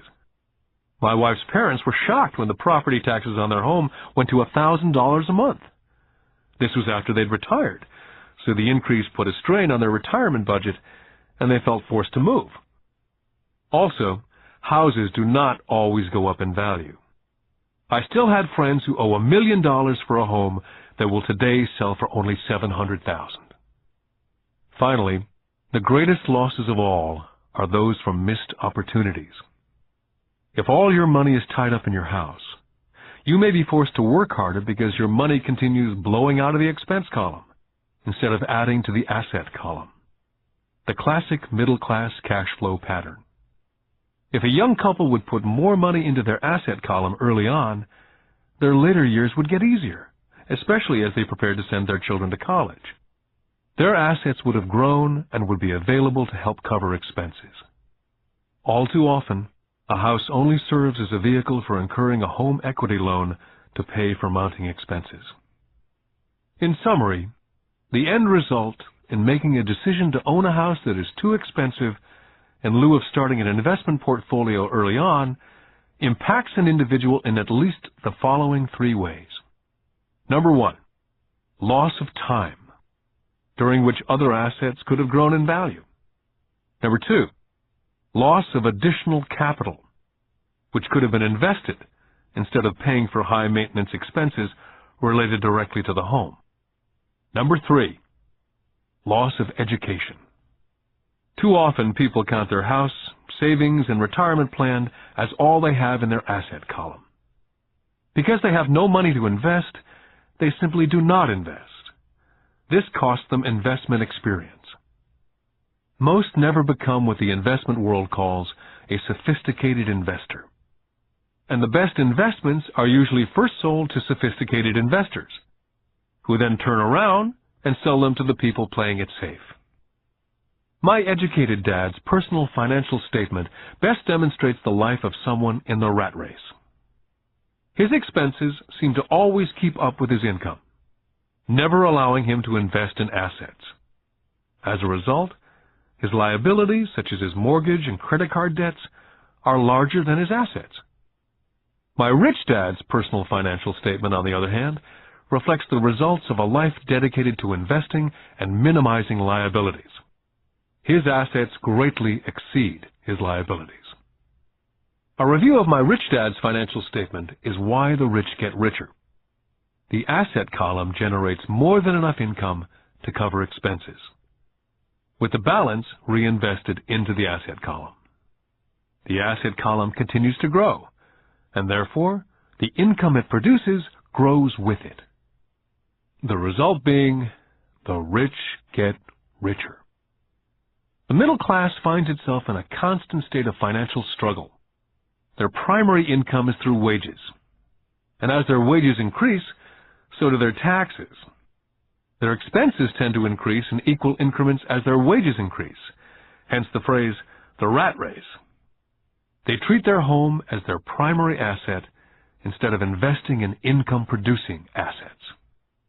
Remember, the most important rule is to know the difference between an asset and a liability. Once you understand the difference, concentrate your efforts on only buying income-generating assets. That's the best way to get started on a path to becoming rich. Keep doing that, and your asset column will grow. Focus on keeping liabilities and expenses down. This will make more money available to continue pouring into the asset column. This pattern of treating your home as an investment, and the philosophy that a pay raise means you can buy a larger home or spend more, is the foundation of today's debt-ridden society. This process of increased spending throws families into greater debt and into more financial uncertainty, even though they may be advancing in their jobs and receiving pay raises on a regular basis. This is high-risk living caused by weak financial education. As an employee who's also a homeowner, your working efforts are generally as follows. You work for someone else. Most people, working for a paycheck, are making the owner or the shareholders richer. Your efforts and success will help provide for the owner's success and retirement. Next, you work for the government. The government takes its share from your paycheck before you even see it. By working harder, you simply increase the amount of taxes taken by the government. Most people work from January to May just for the government. And finally, you work for the bank. After taxes, your next largest expense is usually your mortgage and credit card debt. The problem with simply working harder is that each of these three levels takes a greater share of your increased efforts. You need to learn how to have your increased efforts benefit you and your family directly. Once you've decided to concentrate on minding your own business, how do you set your goals? For most people, they must keep their profession and rely on their wages to fund their acquisition of assets. As their assets grow, how do they measure the extent of their success? When does someone realize that they are rich, that they have wealth? As well as having my own definitions for assets and liabilities, I also have my own definition for wealth. Actually, I borrowed it from a man named Buckminster Fuller. Some people call him a quack, and others call him a living genius. Years ago, he got all the architects buzzing because he applied for a patent in 1961 for something called a geodesic dome. But in the application, Fuller also said something about wealth. It was pretty confusing at first, but after reading it for a while, it began to make some sense. Wealth is a person's ability to survive so many number of days forward. Or, if I stopped working today, how long could I survive? Unlike net worth, the difference between your assets and liabilities, which is often filled with a person's expensive junk and opinions of what things are worth, this definition creates the possibility for developing a truly accurate measurement. I could now measure and really know where I was in terms of my goal to become financially independent. Although net worth often includes these non-cash producing assets like stuff you bought that now sits in your garage, wealth measures how much money your money is making, and therefore your financial survivability. Wealth is the measure of the cash flow from the asset column compared with the expense column. Let's use an example. Let's say I have a cash flow from my asset column of $1,000 a month, and I have monthly expenses of $2,000. What's my wealth? Let's go back to Buckminster Fuller's definition. Using his definition, how many days forward can I survive? And let's assume a 30-day month. By that definition, I have enough cash flow for half a month. When I have achieved $2,000 a month cash flow from my assets, then I will be wealthy. I now have income generated from assets each month that fully covers my monthly expenses. If I want to increase my expenses, I first must increase my cash flow from assets to maintain this level of wealth. take notice that it's at this point that I am no longer dependent on my wages. I have focused on and been successful in building an asset column that's made me financially independent. If I quit my job today, I would be able to cover my monthly expenses with the cash flow from my assets. My next goal would be to have the excess cash flow from my assets reinvested into the asset column. The more money that goes into my asset column, the more my asset column grows. The more my assets grow, the more my cash flow grows. And as long as I keep my expenses less than the cash flow from these assets, I will grow richer, with more and more income from sources other than my physical labor. As this reinvestment continues, I am well on my way to being rich. The actual definition of rich is in the eye of the beholder. You can never be too rich. Just remember this simple observation. The rich buy assets, the poor only have expenses. The middle class buys liabilities they think are assets. So how do I start minding my own business? What's the answer? Listen to the founder of McDonald's. Lesson 3. Mind your own business. In 1974, Ray Kroc, the founder of McDonald's, was asked to speak at the MBA class at the University of Texas at Austin. A dear friend of mine, Keith Cunningham, was a student in that MBA class. After a powerful and inspiring talk, the class adjourned, and the students asked Ray if he would join them at their favorite hangout to have a few beers. Ray graciously accepted. "What business am I in?" Ray asked, once the group had all their beers in hand. Everyone laughed, said Keith. Most of the MBA students thought Ray was just fooling around. No one answered, so Ray asked the question again. "What business do you think I'm in?" The students laughed again. And finally, one brave soul yelled out, "Ray, who in the world does not know that you're in the hamburger business?" Ray chuckled. "That's what I thought you'd say." He paused, and then quickly said, "Ladies and gentlemen, I'm not in the hamburger business. My business is real estate." McDonald's today is the largest single owner of real estate in the world, owning even more than the Catholic Church. Today, McDonald's owns some of the most valuable intersections and street corners in America, as well as in other parts of the world. Keith said it was one of the most important lessons in his life. Today, Keith owns car washes, but his business is the real estate under those car washes. The previous chapter ended with a statement illustrating that most people work for everyone but themselves. They work first for the owners of the company, then for the government through taxes, and finally for the bank that owns their mortgage. As a young boy, we did not have a McDonald's nearby. Yet my rich dad was responsible for teaching Mike and me the same lesson that Ray Kroc talked about at the University of Texas. It is secret number 3 of the rich. The secret is, mind your own business. Financial struggle is often directly the result of people working all their life for someone else. Many people will have nothing at the end of their working days. Our current educational system focuses on preparing today's youth to get good jobs by developing scholastic skills.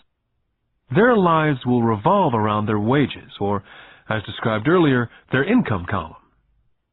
And after developing scholastic skills, they go on to higher levels of schooling to enhance their professional abilities. They study to become engineers, scientists, cooks, police officers, artists, writers, and so on.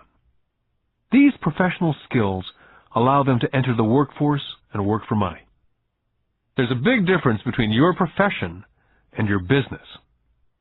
Often I ask people, "What's your business?" And they will say, "Oh, I'm a banker." Then I ask them if they own the bank. And they usually respond, "No, I work there." In that instance, they've confused their profession with their business. Their profession may be a banker, but they still need their own business. Ray Kroc was clear on the difference between his profession and his business. His profession was always the same. He was a salesman. At one time he sold mixers for milkshakes, and soon thereafter he was selling hamburger franchises. But while his profession was selling hamburger franchises, his business was the accumulation of income-producing real estate. To become financially secure, a person needs to mind their own business. Your business revolves around your asset column, as opposed to your income column. As stated earlier, the number one rule is to know the difference between an asset and a liability, and to buy assets. The rich focus on their asset columns, while everyone else focuses on their income statements. That's why we hear so often, "I need a raise. If only I had a promotion. I'm going back to school to get more training so I can get a better job. I'm going to work overtime. Maybe I can get a second job. I'm quitting in 2 weeks. I found a job that pays more." In some circles, these are sensible ideas. Yet if you listen to Ray Kroc, you're still not minding your own business. These ideas all still focus on the income column, and will only help a person become more financially secure if the additional money is used to purchase income-generating assets. The primary reason the majority of the poor and middle class are fiscally conservative, which means I can't afford to take risks, is that they have no financial foundation. They have to cling to their jobs. They have to play it safe. When downsizing became the in thing to do, millions of workers found out that their largest so-called asset, their home, was eating them alive. Their asset, called a house, still cost them money every month. Their car, another asset, was eating them alive. The golf clubs in the garage that cost $1,000 were not worth $1,000 anymore. Without job security, they had nothing to fall back on. What they thought were assets could not help them survive in a time of financial crisis. So many people have put themselves in deep financial trouble when they run short of income. To raise cash, they sell their assets. First, their personal assets can generally be sold for only a fraction of the value that's listed in their personal balance sheet. Or if there's a gain on the sale of the assets, they're taxed on the gain. So again, the government takes its share of the gain, thus reducing the amount available to help them out of debt. That's why I say someone's net worth is often worth less than they think. Start minding your own business. Keep your daytime job, but start buying real assets, not liabilities or personal effects that have no real value once you get them home. A new car loses nearly 25% of the price you pay for it the moment you drive it off the lot. It's not a true asset, even if your banker lets you list it as one. My $400 new titanium driver was worth $150 the moment I teed off. For adults, keep your expenses low, reduce your liabilities, and diligently build a base of solid assets. For young people who've not yet left home, it's important for parents to teach them the difference between an asset and a liability. Get them to start building a solid asset column before they leave home, get married, buy a house, have kids, and get stuck in a risky financial position, clinging to a job and buying everything on credit. I see so many young couples who get married and trap themselves into a lifestyle that will not let them get out of debt for most of their working years. For most people, just as the last child leaves home, the parents realize they've not adequately prepared for retirement, and they begin to scramble to put some money away. Then their own parents become ill, and they find themselves with new responsibilities. So, what kind of assets am I suggesting that you or your children acquire? In my world, real assets fall into several different categories. First, businesses that do not require my presence. I own them, but they're managed or run by other people. If I have to work there, it's not a business. It becomes my job. Then come categories such as stocks, bonds, mutual funds, income-generating real estate, notes or IOUs, royalties from intellectual property such as music, scripts, patents, and finally anything else that has value, produces income, or appreciates and has a ready market. As a young boy, my educated dad encouraged me to find a safe job. My rich dad, on the other hand, encouraged me to begin acquiring assets that I loved. If you don't love it, you won't take care of it. I collect real estate simply because I love buildings and land. I love shopping for them. I could look at them all day long. When problems arise, the problems are not so bad that it changes my love for real estate. For people who hate real estate, they shouldn't buy it. I love stocks of small companies, especially startups. The reason is that I am an entrepreneur, not a corporate person. In my early years, I worked in large organizations such as Standard Oil of California, the U.S. Marine Corps, and Xerox Corporation. I enjoyed my time with those organizations and have fond memories, but I know deep down I'm not a company man. I like starting companies, not running them. So my stock buys are usually of small companies, and sometimes I even start the company and take it public. Fortunes are made in new stock issues, and I love the game. Many people are afraid of small-cap companies and call them risky, and they are. But risk is always diminished if you love what the investment is, understand it, and know the game. For years, even while I was with the Marine Corps and Xerox, I did what my rich dad recommended. I kept my daytime job, but I still minded my own business. I was active in my asset column. I traded real estate and small stocks. Rich Dad always stressed the importance of financial literacy. The better I was at understanding the accounting and cash management, the better I would be at analyzing investments and eventually starting and building my own company. I would not encourage anyone to start a company unless they really want to. Knowing what I know about running a company, I would not wish that task on anyone. There are times when people cannot find employment where starting a company is a solution for them. The odds are against success. 9 out of 10 companies fail in 5 years. Of those that survive the first 5 years, 9 out of every 10 of those eventually fail as well. So only if you really have the desire to own your own company do I recommend it. Otherwise, keep your daytime job and mind your own business. When I say mind your own business, I mean to build and keep your asset column strong. Once a dollar goes into it, never let it come out. Think of it this way. Once a dollar goes into your asset column, it becomes your employee. The best thing about money is that it works 24 hours a day and can work for generations. Keep your daytime job, be a great hard-working employee, but keep building that asset column. As your cash flow grows, you can buy some luxuries. An important distinction is that rich people buy luxuries last, while the poor and middle class tend to buy luxuries first. The poor and middle class often buy luxury items such as big houses, diamonds, furs, jewelry, or boats because they want to look rich. They look rich, but in reality they just get deeper in debt on credit. The old money people, the long-term rich, built their asset column first. Then the income generated from the asset column bought their luxuries. The poor and middle class buy luxuries with their own sweat, blood, and children's inheritance. A true luxury is a reward for investing in and developing a real asset. For example, when my wife and I had extra money coming from our apartment houses, she went out and bought her Mercedes.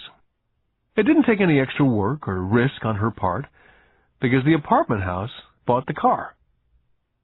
She did, however, have to wait for it for 4 years while the real estate investment portfolio grew and finally began throwing off enough extra cash flow to pay for the car. But the luxury, the Mercedes, was a true reward because she had proved she knew how to grow her asset column. That car now means a lot more to her than simply another pretty car.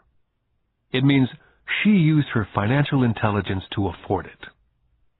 What most people do is they impulsively go out and buy a new car or some other luxury on credit. They may feel bored and just want a new toy.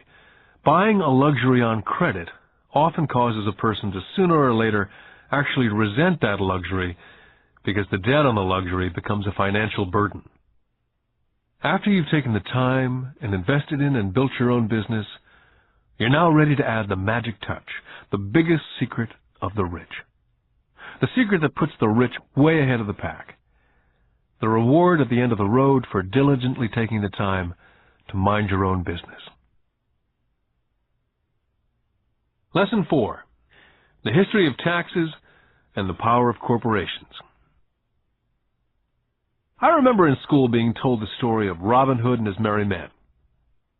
My school teacher thought it was a wonderful story of a romantic hero, a Kevin Costner type, who robbed from the rich and gave to the poor.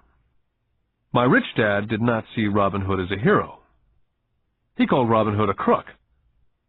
Robin Hood may be long gone, but his followers live on. How often I still hear people say, "Why don't the rich pay for it?" Or, "The rich should pay more in taxes and give it to the poor."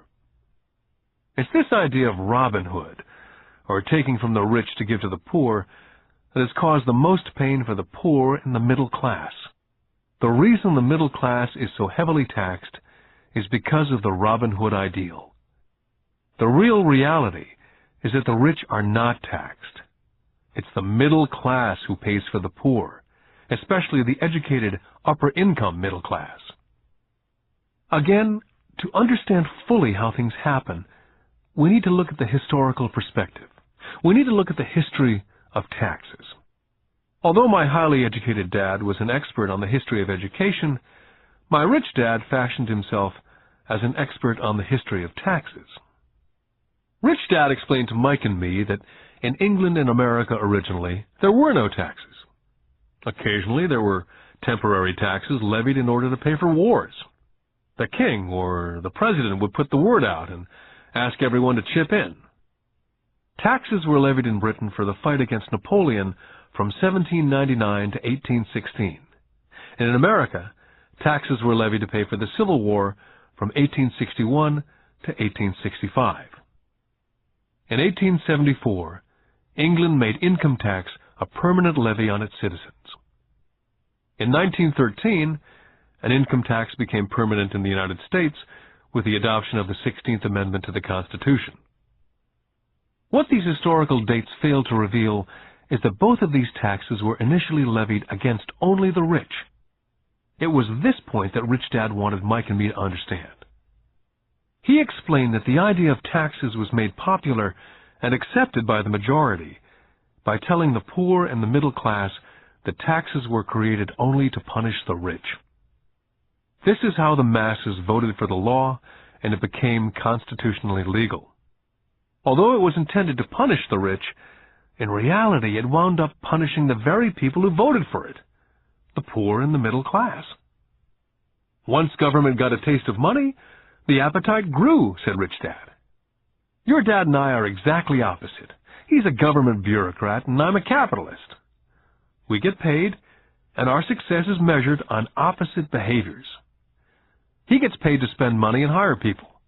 The more he spends and the more people he hires, the larger his organization becomes. In the government, the larger his organization, the more he's respected. On the other hand, within my organization, the fewer people I hire and the less money I spend, the more I'm respected by my investors. That's why I don't like government people. They have different objectives from most business people. As the government grows, more and more tax dollars will be needed to support it. As I said, the passage of taxes was only possible because the masses believed in the Robin Hood theory of economics, which was to take from the rich and give to everyone else.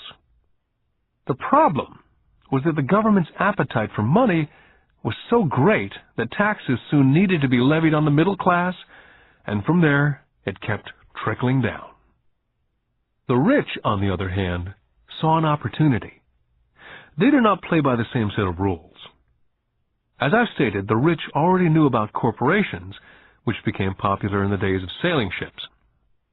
The rich created the corporation as a vehicle to limit their risk to the assets of each voyage.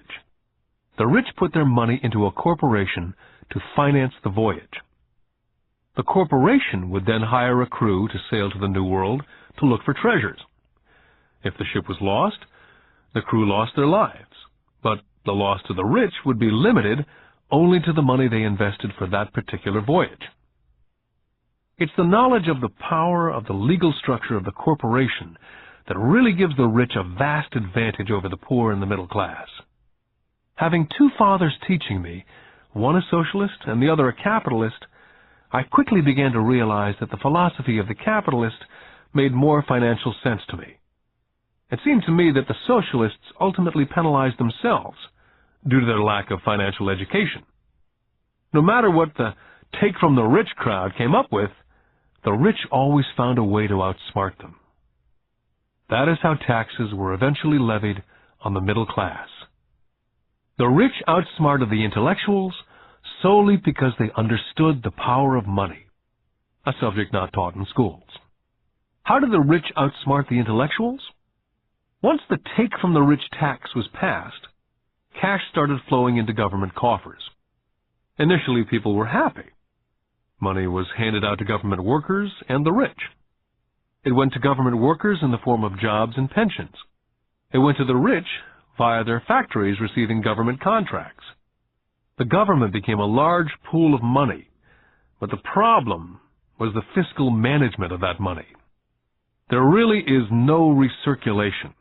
In other words, the government policy, if you were a government bureaucrat, was to avoid having excess money. If you failed to spend your allotted funding, you risked losing it in the next budget. You'd certainly not be recognized for being efficient.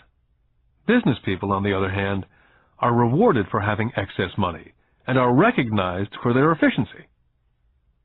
As this cycle of growing government spending continued, the demand for money increased, and the tax the rich idea was now being adjusted to include lower income levels, down to the very people who voted it in, the poor and the middle class. True capitalists used their financial knowledge to simply find a way to escape. They headed back to the protection of a corporation. A corporation protects the rich. But what many people who've never formed a corporation do not know is that a corporation is not really a thing.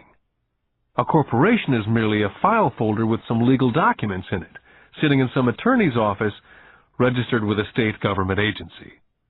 It's not a big building with the name of the corporation on it.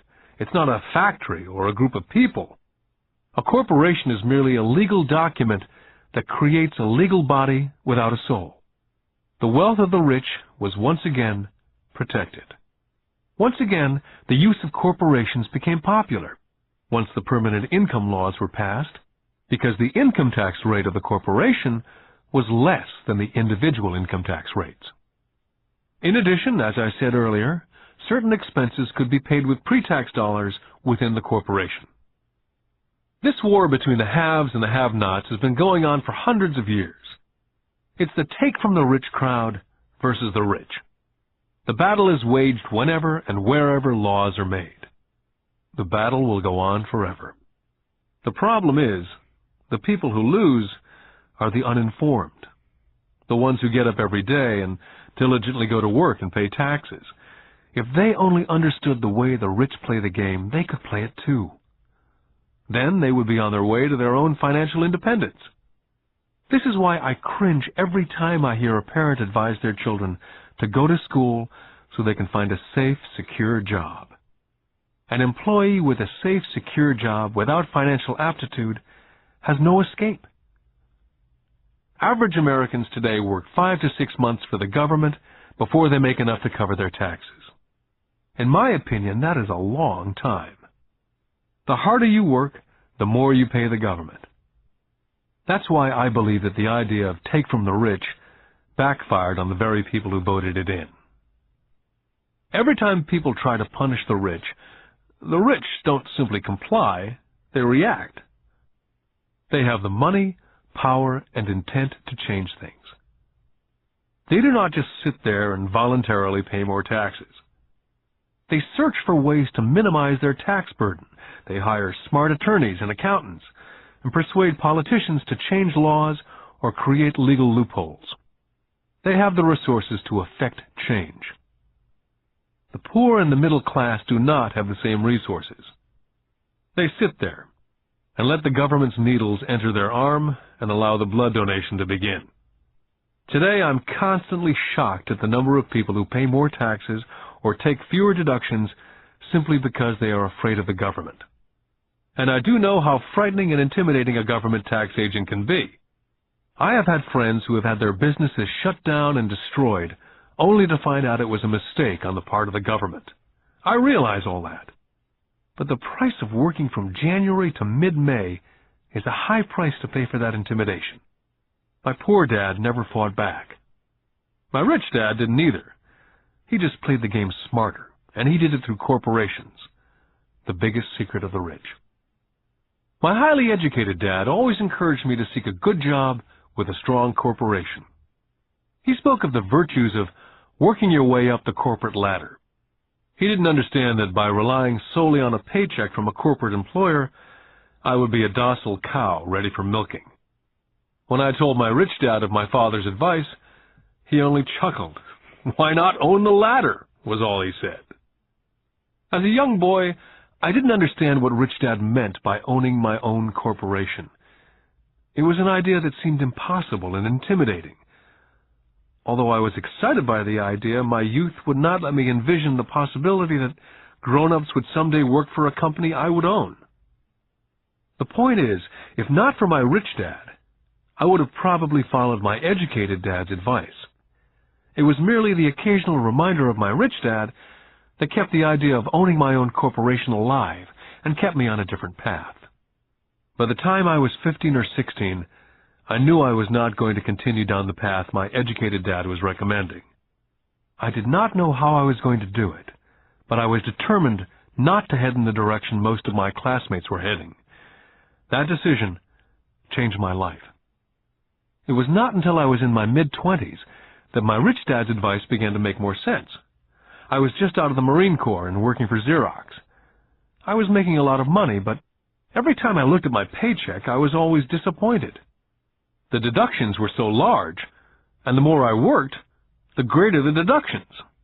As I became more successful, my bosses talked about promotions and raises. It was flattering, but I could hear my rich dad asking me in my ear, "Who are you working for? Who are you making rich?" In 1974, while still an employee for Xerox, I formed my first corporation and began minding my own business. There were already a few assets in my asset column, but now I was determined to focus on making it bigger. Those paychecks with all the deductions made all the years of my rich dad's advice make total sense. I could see the future if I followed my educated dad's advice. Many employers feel that advising their workers to mind their own business is bad for business. I'm sure it can be for certain individuals, but for me, focusing on my own business, developing assets, made me a better employee. I now had a purpose. I came in early and worked diligently, amassing as much money as possible so I could begin investing in real estate. Hawaii was just set to boom, and there were fortunes to be made.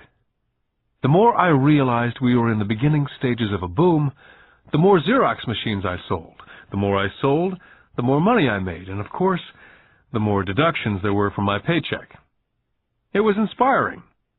I wanted out of the trap of being an employee so badly that I worked harder, not less.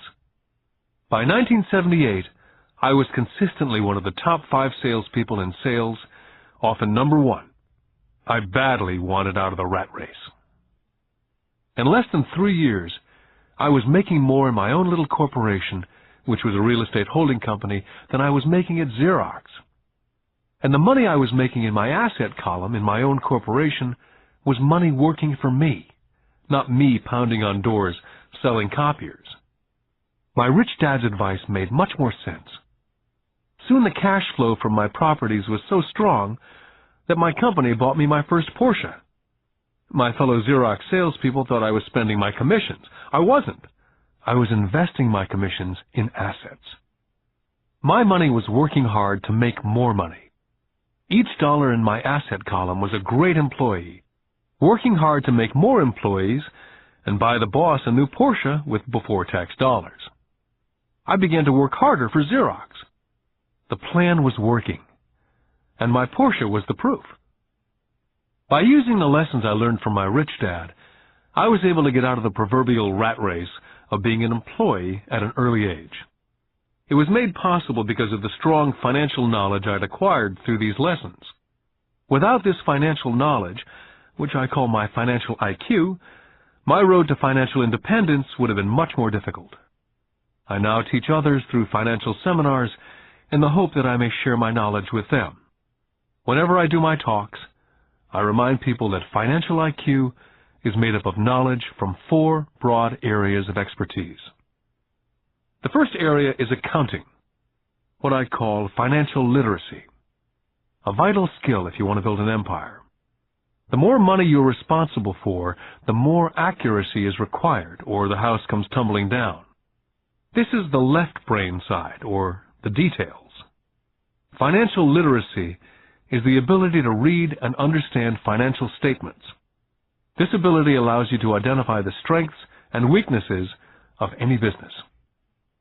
The second is investing, what I call the science of making money. This involves strategies and formulas. This is the right brain side, or the creative side. Next, you must obtain expertise in understanding markets, the science of supply and demand. There's a need to know the technical aspects of the market, which is emotion-driven. The Tickle Me Elmo doll during Christmas 1996 is a case of technical or emotion-driven market. The other market factor is the fundamental or the economic sense of an investment. Does an investment make sense, or does it not make sense based on the current market conditions? Finally, you must understand the law. For instance, utilizing a corporation wrapped around the technical skills of accounting, investing, and markets can aid explosive growth. An individual with the knowledge of the tax advantages and protection provided by a corporation can get rich so much faster than someone who's an employee or a small business sole proprietor. It's like the difference between someone walking and someone flying. The difference is profound when it comes to long-term wealth. A corporation can do so many things that an individual cannot, like pay for expenses before it pays taxes. That is a whole area of expertise that is so exciting, but not necessary to get into unless you have sizable assets or a business. Employees earn and get taxed, and they try to live on what's left. A corporation earns, spends everything it can, and is taxed on anything that's left. It's one of the biggest legal tax loopholes that the rich use. They're easy to set up and are not expensive if you own investments that are producing good cash flow. For example, by owning your own corporation, car payments, insurance, repairs are company expenses. Most restaurant meals are partial expenses, and on and on. All are paid for legally with pre-tax dollars. Lesson 5. The Rich Invent Money. I've been teaching professionally since 1984. It's been a great experience and rewarding. It's also a disturbing profession, for I've taught thousands of individuals, and I see one thing in common in all of us, myself included. We all have tremendous potential, and we are all blessed with gifts. Yet the one thing that holds all of us back is some degree of self-doubt. It's not so much the lack of technical information that holds us back, but more the lack of self-confidence. Some are more affected than others. Once we leave school, most of us know that it's not as much a matter of college degrees or good grades that count. In the real world, outside of academics, something more than just grades is required. I've heard it called guts, chutzpah, balls, audacity, bravado, cunning, daring, tenacity, and brilliance. This factor, whatever it's labeled, ultimately decides one's future much more than school grades. Inside each of us is one of these brave, brilliant, and daring characters. There's also the flip side of that character. People who could get down on their knees and beg if necessary. After a year in Vietnam as a Marine Corps pilot, I intimately got to know both of those characters inside of me. One is not better than the other. Yet as a teacher, I recognized that it was excessive fear and self-doubt that were the greatest detractors of personal genius. It broke my heart to see students know the answers, yet lack the courage to act on the answer. Often in the real world, it's not the smart that get ahead, but the bold. In my personal experience, your financial genius requires both technical knowledge as well as courage. If fear is too strong, the genius is suppressed. In my classes, I strongly urge students to learn to take risks, to be bold, to let their genius convert that fear into power and brilliance. It works for some and just terrifies others. I've come to realize that for most people, when it comes to the subject of money, they would rather play it safe. I've had to field questions such as, why take risks? Why should I bother developing my financial IQ? Why should I become financially literate? And I answer, just to have more options. There are huge changes up ahead.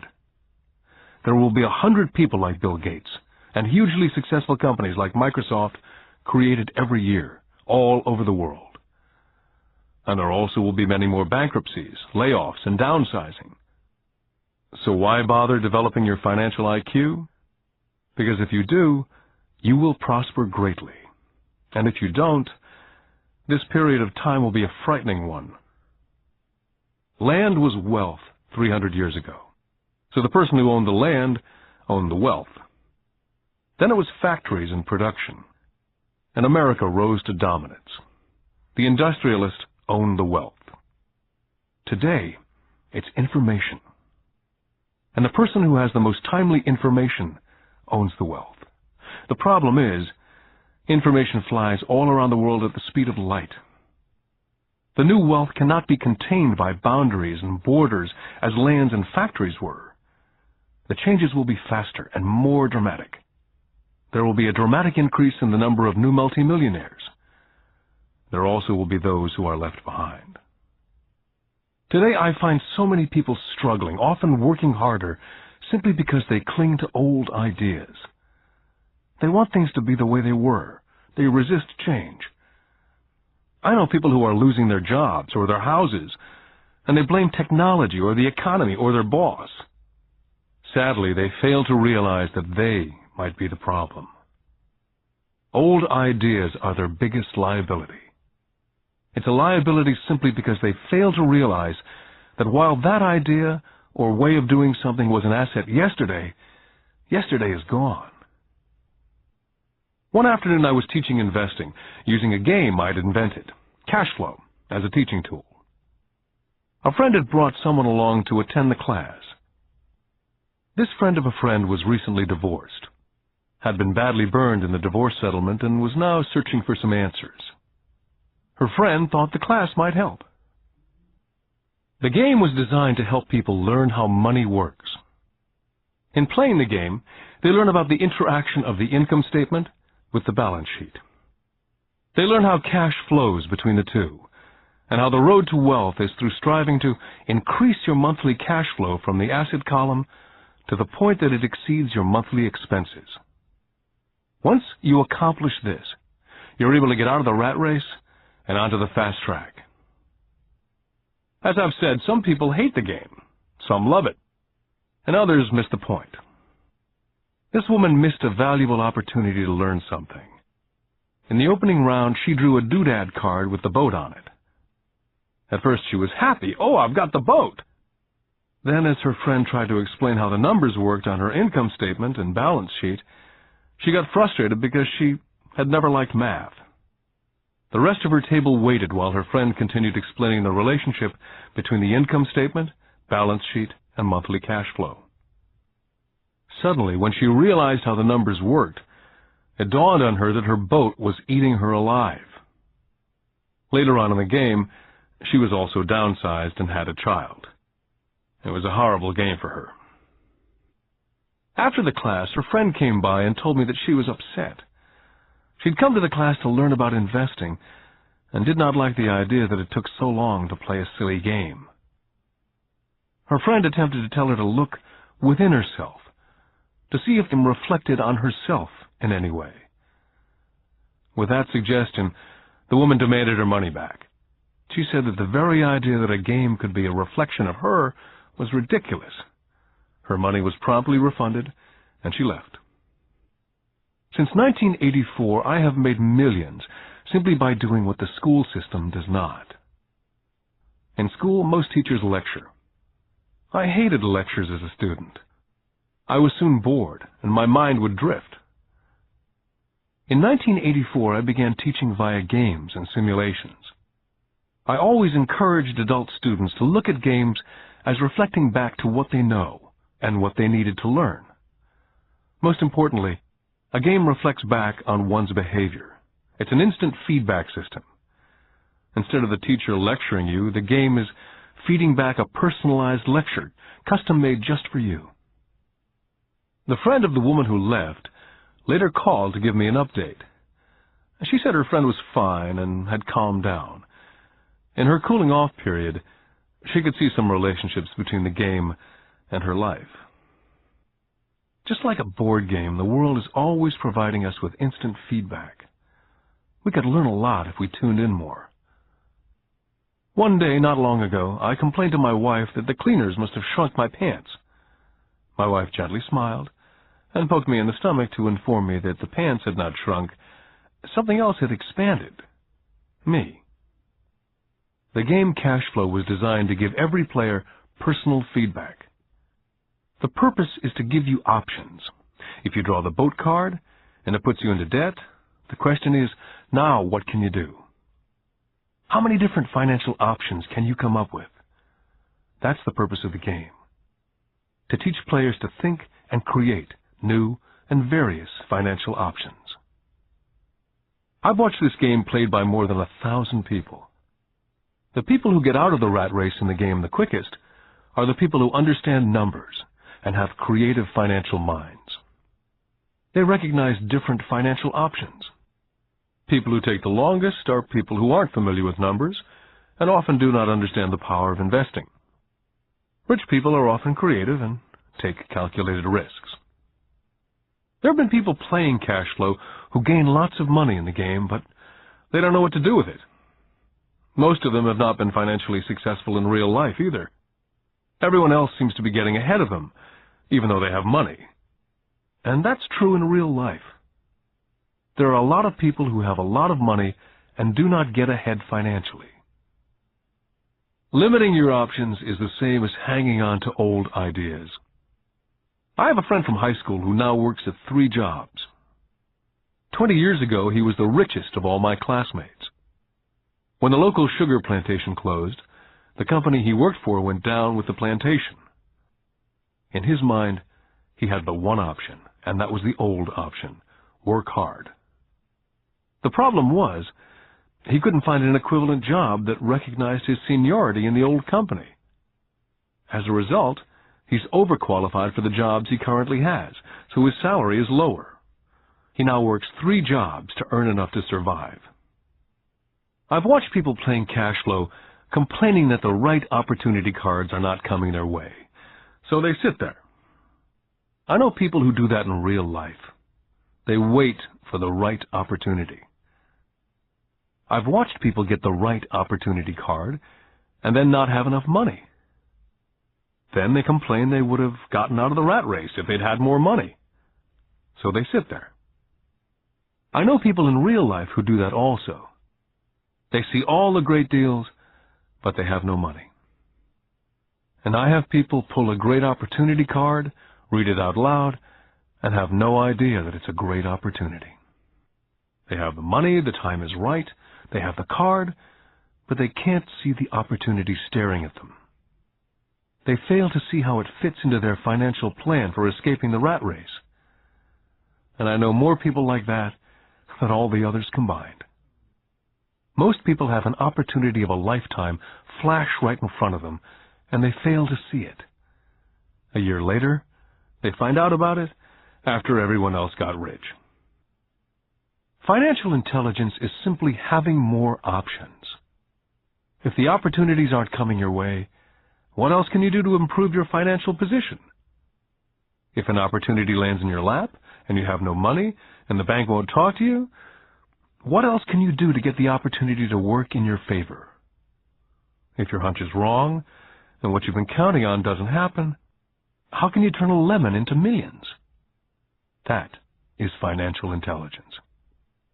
It's not so much what happens, but how many different financial solutions you can think of to turn a lemon into millions. It's how creative you are in solving financial problems. Most people only know one solution: work hard, save, and borrow. So why would you want to increase your financial intelligence? Because you want to be the kind of person who creates your own luck. You can take whatever happens and make it better. Few people realize that luck is created, just as money is. And if you want to be luckier and create money instead of working hard, then your financial intelligence is important. If you're the kind of person who's waiting for the right thing to happen, you might wait for a long time. It's like waiting for all the traffic lights to be green for 5 miles before starting the trip. As young boys, Mike and I were constantly told by my rich dad that money is not real. Rich Dad occasionally reminded us of how close we came to the secret of money on that first day we got together and began making money out of plaster of Paris. The poor and middle class work for money, he would say. The rich make money. The more real you think money is, the harder you will work for it. If you can grasp the idea that money is not real, you will grow richer faster. What is it? Was a question Mike and I often came back with. What is money if it's not real? What we agree it is, was all Rich Dad would say. The single most powerful asset we all have is our mind. If it's trained well, it can create enormous wealth in what seems to be an instant. I'll give you a simple example of creating money. In the early 1990s, the economy of Phoenix was horrible. I was watching the TV show Good Morning America when a financial planner came on and began forecasting doom and gloom. His advice was to save money. Put $100 away every month, he said, and in 40 years you will be a multimillionaire. Well, putting money away every month is a sound idea. It is one option, the option most people subscribe to. The problem is this: it blinds the person from what's really going on. They miss major opportunities for much more significant growth of their money. The world is passing them by. As I said, the economy was terrible at that time. For investors, this is the perfect market condition. A chunk of my money was in the stock market and in apartment houses. I was short of cash. Because everyone was giving stuff away, I was buying. I was not saving money, I was investing. My wife and I had more than $1 million in cash working in a market that was rising fast. It was the best opportunity to invest. The economy was terrible. I just could not pass up these small deals. Houses that were once $100,000 were now $75,000. But instead of shopping at the local real estate office, I began shopping at the bankruptcy attorney's office or the courthouse steps. In these shopping places, a $75,000 house could sometimes be bought for $20,000 or less. For $2,000, which was loaned to me from a friend for 90 days for $200, I gave an attorney a cashier's check as a down payment. While the acquisition was being processed, I ran an ad in the paper advertising a $75,000 house for only $60,000 and no money down. The phone rang hard and heavy. Prospective buyers were screened, and once the property was legally mine, all the prospective buyers were allowed to look at the house. It was a feeding frenzy. The house sold in a few minutes. I asked for a $2,500 processing fee, which they gladly handed over, and the escrow and title company took over from there. I returned the $2,000 to my friend with an additional $200. He was happy, the home buyer was happy, the attorney was happy, and I was happy. I'd sold a house for $60,000 that cost me $20,000. The $40,000 was created from money in my asset column in the form of a promissory note from the buyer. Total working time, 5 hours. During this depressed market, my wife and I were able to do 6 of these simple transactions in our spare time. While the bulk of our money was in larger properties in the stock market, we were able to create more than $190,000 in assets, notes at 10% interest, in those 6 buy, create, and sell transactions. That comes to approximately $19,000 a year income, much of it sheltered through our private corporation. Much of that $19,000 a year goes to pay for our company cars, gas, trips, insurance, dinners with clients, and other things. By the time the government gets a chance to tax that income, it's been spent on legally allowed pre-tax expenses. This was a simple example of how money is invented, created, and protected using financial intelligence. Ask yourself how long it would take to save $190,000. Would the bank pay you 10% interest on your money? And the note is good for 30 years. I hope they never pay me the $190,000. I have to pay a tax if they pay me the principal. And besides, $19,000 paid over 30 years is a little over $500,000 in income. The math is simple. You don't need algebra or calculus. I don't write much because the escrow company handles the legal transaction and the servicing of the payments. I have no roofs to fix or toilets to unplug because the owners do that. It's their house. Occasionally someone does not pay, and that's wonderful because there are late fees, or they move out and the property is sold again. The court system handles that. And it may not work in your area. The market conditions may be different, but the example illustrates how a simple financial process can create hundreds of thousands of dollars with little money and low risk. It's an example of money being only an agreement. Anyone with a high school education can do it. Yet most people won't. Most people listen to the standard advice of work hard and save money. For about 30 hours of work, approximately $190,000 was created in the asset column, and no taxes were paid.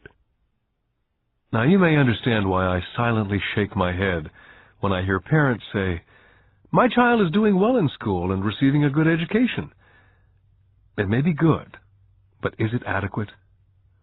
I know the above investment strategy is a small one. It's used to illustrate how small can grow into big. My success reflects the importance of a strong financial foundation, which starts with strong financial education. Financial intelligence is made up of these 4 main technical skills. Number 1, financial literacy, the ability to read numbers. Number 2, investment strategies, the science of making money. Number 3, the market, supply and demand. Alexander Graham Bell gave the market what it wanted, and AT&T was born. So did Bill Gates. A $75,000 house offered for $60,000 that cost $20,000 was also the result of seizing an opportunity created by the market. Somebody was buying and someone was selling. Number 4, the law. The awareness of accounting, corporate, state, and national rules and regulations. I recommend playing within the rules. It's this basic foundation, or the combination of these skills, that's needed to be successful in the pursuit of wealth. Whether it be through the buying of small homes, large apartments, companies, stocks, bonds, mutual funds, precious metals, baseball cards, or the like. Personally, I use 2 main vehicles to achieve financial growth: real estate and small stocks. I use real estate as my foundation. Day in and day out, my properties provide cash flow and occasional spurts of growth in value. The small cap stocks are used for fast growth. I do not recommend anything that I do. The examples are just that, examples. If the opportunity is too complex, and I do not understand the investment, I don't do it. Simple math and common sense is all that's needed to do well financially.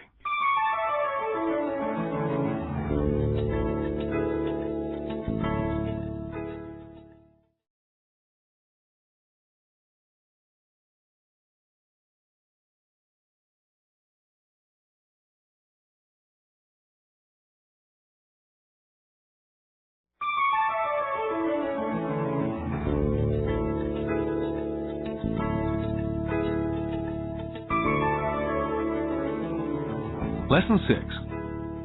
Work to learn. Don't work for money. In 1995, I granted an interview with a newspaper in Singapore. The young female reporter was on time, and the interview got underway immediately. We sat in the lobby of a luxurious hotel, sipping coffee and discussing the purpose of my visit to Singapore. I was to share the platform with Zig Ziglar. He was speaking on motivation, and I was speaking on the secrets of the rich. "Someday I'd like to be a best-selling author like you," she said. I'd seen some of the articles she'd written for the paper, and I was impressed. She had a tough, clear style of writing. Her articles held a reader's interest. "You have a great style," I said in reply. "What holds you back from achieving your dream?" "My work doesn't seem to go anywhere," she said quietly. "Everyone says that my novels are excellent, but nothing happens. So I keep my job with the paper. At least it pays the bills." "Do you have any suggestions?" "Yes, I do," I said brightly. "A friend of mine here in Singapore runs a school that trains people to sell. He runs sales training courses for many of the top corporations here in Singapore. And I think attending one of his courses would greatly enhance your career." She stiffened. "Are you saying that I should go to school to learn to sell?" I nodded. "I have a master's degree in English literature. Why would I go to school to learn to be a salesperson? I'm a professional." She was now packing her briefcase forcibly. The interview was over. On the coffee table sat a copy of my first book. I picked it up as well as the notes that she jotted down on her legal pad. "Do you see this?" I said, pointing to her notes. She looked down at her notes. "What?" she said, confused. Again, I pointed deliberately to her notes. On her pad, she'd written, "Robert Kiyosaki, best-selling author." It says, best-selling author, not best-writing author. Her eyes widened immediately. "I'm a terrible writer. You're a great writer. I went to sales school. You have a master's degree. Put them together and you get a best-selling author and a best-writing author." Anger flared from her eyes. "I'll never stoop so low as to learn how to sell. People like you have no business writing. I'm a professionally trained writer, and you're a salesman. It's not fair." The rest of her notes were put away, and she hurried out through the large glass doors into the humid Singapore morning. At least she gave me a fair and favorable write-up the next morning. The world is filled with smart, talented, educated, and gifted people. We meet them every day. They're all around us. I'm constantly shocked at how little talented people earn. I heard the other day that less than 5% of Americans earn more than $100,000 a year. I've met brilliant, highly educated people who earn less than $20,000 a year. A business consultant who specializes in the medical trade was telling me how many doctors, dentists, and chiropractors struggle financially. All this time, I thought that when they graduated, the dollars would pour in. It was this business consultant who gave me the phrase, "They are one skill away from great wealth." What this phrase means is that most people need only to learn and master one more skill, and their income would jump exponentially. I have mentioned before that financial intelligence is a synergy of accounting, investing, marketing, and law. Combine these 4 technical skills, and making money with money is easier. When it comes to money, the only skill most people know is to work hard. The classic example of a synergy of skills was that young writer for the newspaper. If she diligently learned the skills of sales and marketing, her income would jump dramatically. If I were her, I would take some courses in advertising copywriting as well as sales. Then instead of working at the newspaper, I would seek a job at an advertising agency.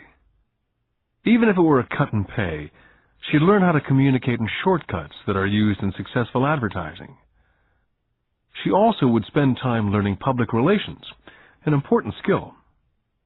She would learn how to get millions in free publicity. Then at night and on weekends, she could be writing her great novel. When it was finished, she'd be better able to sell her book. Then in a short while, she could be a best-selling author. When I graduated from the U.S. Merchant Marine Academy in 1969, my educated dad was happy. Standard Oil of California had hired me for its oil tanker fleet. I was a third mate, and the pay was low compared with my classmates, but it was okay for a first real job after college. My starting pay was about $42,000 a year, including overtime, and I only had to work for 7 months. I had 5 months of vacation. If I'd wanted to, I could have taken the run to Vietnam with a subsidiary shipping company and easily doubled my pay instead of taking the 5 months vacation. I had a great career ahead of me, yet I resigned after 6 months with the company and joined the Marine Corps to learn how to fly. My educated dad was devastated. Rich Dad congratulated me. In school and in the workplace, the popular opinion is the idea of specialization. That is, in order to make more money or get promoted, you need to specialize. That is why medical doctors immediately begin to seek a specialty, such as orthopedics or pediatrics. The same is true for accountants, architects, lawyers, pilots, and others. My educated dad believed in the same dogma. That's why he was thrilled when he eventually achieved his doctorate. He often admitted that schools reward people who study more and more about less and less. Rich Dad encouraged me to do exactly the opposite. You want to know a little about a lot, was his suggestion. That's why for years I worked in different areas of his companies. For a while I worked in his accounting department. Although I would probably never have been an accountant, he wanted me to learn via osmosis. Rich Dad knew I would pick up jargon and a sense of what's important and what's not. I also worked as a busboy and construction worker, as well as in sales, reservations, and marketing. He was grooming Mike and me. That's why he insisted we sit in on the meetings with his bankers, lawyers, accountants, and brokers. He wanted us to know a little about every aspect of his empire. Educated Dad thought I went to school to learn to be a ship's officer. Rich Dad knew that I went to school to study international trade. So as a student, I made cargo runs navigating large freighters, oil tankers, and passenger ships to the Far East and the South Pacific. Rich Dad emphasized that I stay in the Pacific instead of taking ships to Europe, because he knew that the emerging nations were in Asia, not Europe. While most of my classmates, including Mike, were partying at their fraternity houses, I was studying trade, people, business styles and cultures in Japan, Taiwan, Thailand, Singapore, Hong Kong, Vietnam, Korea, Tahiti, Samoa, and the Philippines. I also was partying, but it was not in any frat house. I grew up rapidly. Educated Dad could not understand why I decided to quit and join the Marine Corps. I told him I wanted to learn to fly, but really I wanted to learn to lead troops. Rich Dad explained to me that the hardest part of running a company is managing people. He'd spent 3 years in the Army. My educated dad was draft exempt. Rich Dad told me of the value of learning to lead men into dangerous situations. Leadership is what you need to learn next, he said. If you're not a good leader, you'll get shot in the back, just like they do in business. Returning from Vietnam in 1973, I resigned my commission, even though I loved flying. I found a job with Xerox Corporation. I joined it for one reason, and it was not for the benefits. I was a shy person, and the thought of selling was the most frightening subject in the world. Xerox is one of the best sales training programs in America. Rich Dad was proud of me. My educated dad was ashamed. Being an intellectual, he thought that salespeople were below him. I worked with Xerox for 4 years until I overcame my fear of knocking on doors and being rejected. Once I could consistently be in the top 5 in sales, I again resigned and moved on, leaving behind another great career with an excellent company. In 1977, I formed my first company. Rich Dad had groomed Mike and me to take over companies, so I now had to learn to form them and put them together. My first product, the nylon and Velcro wallet, was manufactured in the Far East and shipped to a warehouse in New York, near where I had gone to school. My formal education was complete, and it was time to test my wings. If I failed, I went broke. Rich Dad thought it best to go broke before 30. You still have time to recover, was his advice. On the eve of my 30th birthday, my first shipment left Korea for New York. Today, I still do business internationally, and as my rich dad encouraged me to do, I keep seeking the emerging nations. Today, my investment company invests in South America, Asia, Norway, and Russia. There's an old cliché that goes, JOB is an acronym for just over broke. And unfortunately, I would say that the saying applies to millions of people. Because school does not think financial intelligence is an intelligence, most workers live within their means. They work and they pay bills. There's another horrible management theory that goes, workers work hard enough to not be fired, and owners pay just enough so that workers won't quit. And if you look at the pay scales of most companies, again, I would say there is a degree of truth in that statement. The net result is that most workers never get ahead. They do what they've been taught to do. Get a secure job.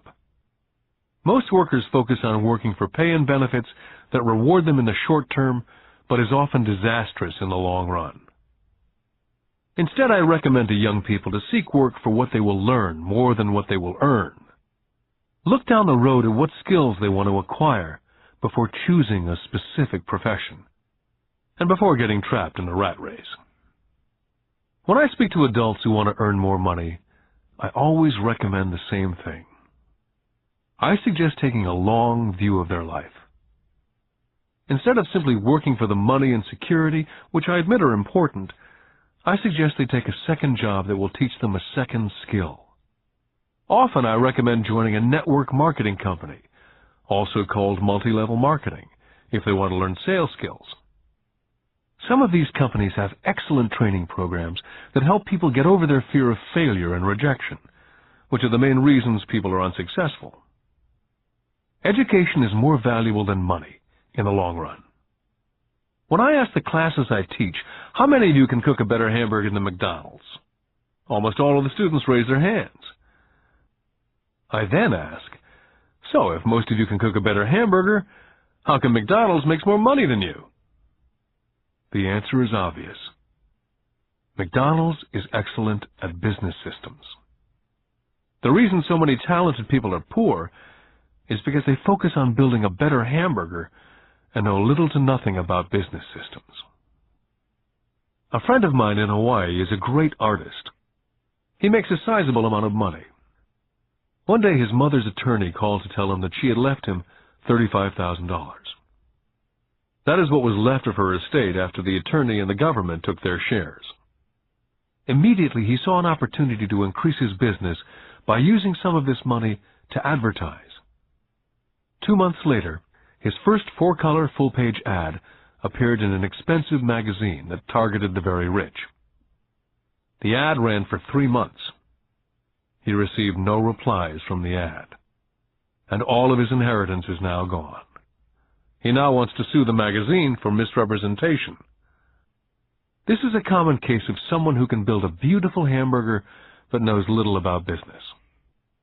When I asked him what he'd learned, his only reply was that advertising salespeople are crooks. I then asked him if he'd be willing to take a course in sales and a course in direct marketing. His reply, "I don't have the time, and I don't want to waste my money." The world is filled with talented poor people. All too often they're poor or struggle financially or earn less than they're capable of, not because of what they know, but because of what they do not know. They focus on perfecting their skills at building a better hamburger rather than the skills of selling and delivering the hamburger. Maybe McDonald's does not make the best hamburger, but they are the best at selling and delivering a basic average burger. Poor Dad wanted me to specialize. That was his view on how to be paid more. Rich Dad advised that Mike and I groom ourselves. Many corporations do the same thing. They find a young, bright student out of business school and begin grooming that person to someday take over the company. So these bright young employees do not specialize in one department. They're moved from department to department to learn all the aspects of business systems. The rich often groom their children or the children of others. By doing so, their children gain an overall knowledge of the operations of the business and how the various departments interrelate. For the World War II generation, it was considered bad to skip from company to company. Today, it's considered smart. Since people will skip from company to company rather than seek greater specialization, why not seek to learn more than earn? In the short term, it may earn you less. In the long term, it will pay off in large dividends. The main management skills needed for success are the management of cash flow, the management of systems, including yourself and time with family, and the management of people. The most important specialized skills are sales and understanding marketing. It's the ability to sell, therefore to communicate to another human being, be it a customer, employee, boss, spouse, or child, that is the base skill of personal success. It is communication skills such as writing, speaking, and negotiating that are crucial to a life of success. It's a skill that I work on constantly, attending courses or buying educational tapes to expand my knowledge. Rich Dad encouraged Mike and me to know a little about a lot. He encouraged us to work with people smarter than we were, and to bring smart people together to work as a team. Today it would be called a synergy of professional specialties. Today I meet ex-school teachers earning hundreds of thousands of dollars a year. They earn that much because they have specialized skills in their field, as well as other skills. They can teach as well as sell and market. I know of no other skills to be more important than selling as well as marketing. The skills of selling and marketing are difficult for most people, primarily due to their fear of rejection. The better you are at communicating, negotiating, and handling your fear of rejection, the easier life is. Just as I advise that newspaper writer who wanted to become a best-selling author, I advise anyone else today. Being technically specialized has its strengths as well as its weaknesses. I have friends who are geniuses, but they cannot communicate effectively with other human beings. And as a result, their earnings are pitiful. I advise them to just spend a year learning to sell. And even if they earn nothing, their communication skills will improve. And that is priceless. Getting started. I wish I could say acquiring wealth was easy for me, but it wasn't. So in response to the question, how do I start, I offer the thought process I go through on a day-by-day basis. It really is easy to find great deals. I promise you that. It's just like riding a bike. After a little wobbling, it's a piece of cake. But when it comes to money, it's the determination to get through the wobbling that's a personal thing. To find million-dollar deals of a lifetime requires us to call on our financial genius. I believe that each of us has a financial genius within us. The problem is, our financial genius lies asleep, waiting to be called upon. It lies asleep because our culture has educated us into believing that the love of money is the root of all evil, It's encouraged us to learn a profession so we can work for money, but failed to teach us how to have money work for us. It taught us not to worry about our financial future. Our company or the government would take care of us when our working days are over. However, it's our children, educated in the same school system, who will end up paying for it. The message is still to work hard, earn money, and spend it. And when we run short, we can always borrow more. Unfortunately, 90% of the Western world subscribes to the above dogma simply because it's easier to find a job and work for money. If you're not one of the masses, I offer you the following 10 steps to awaken your financial genius. I simply offer you the steps I have personally followed. If you want to follow some of them, great. If you don't, make up your own. Your financial genius is smart enough to develop its own list. Step number 1. I need a reason greater than reality. If you ask most people if they would like to be rich or financially free, they would say yes. But then reality sets in. The road seems too long with too many hills to climb. It's easier just to work for money and hand the excess over to your broker. A reason or a purpose is a combination of wants and don't wants. When people ask me what my reason for wanting to be rich is, it's a combination of deep emotional wants and don't wants. I will list a few. First, the don't wants, for they create the wants. I don't want to work all my life. I don't want what my parents aspired for, which was job security and a house in the suburbs.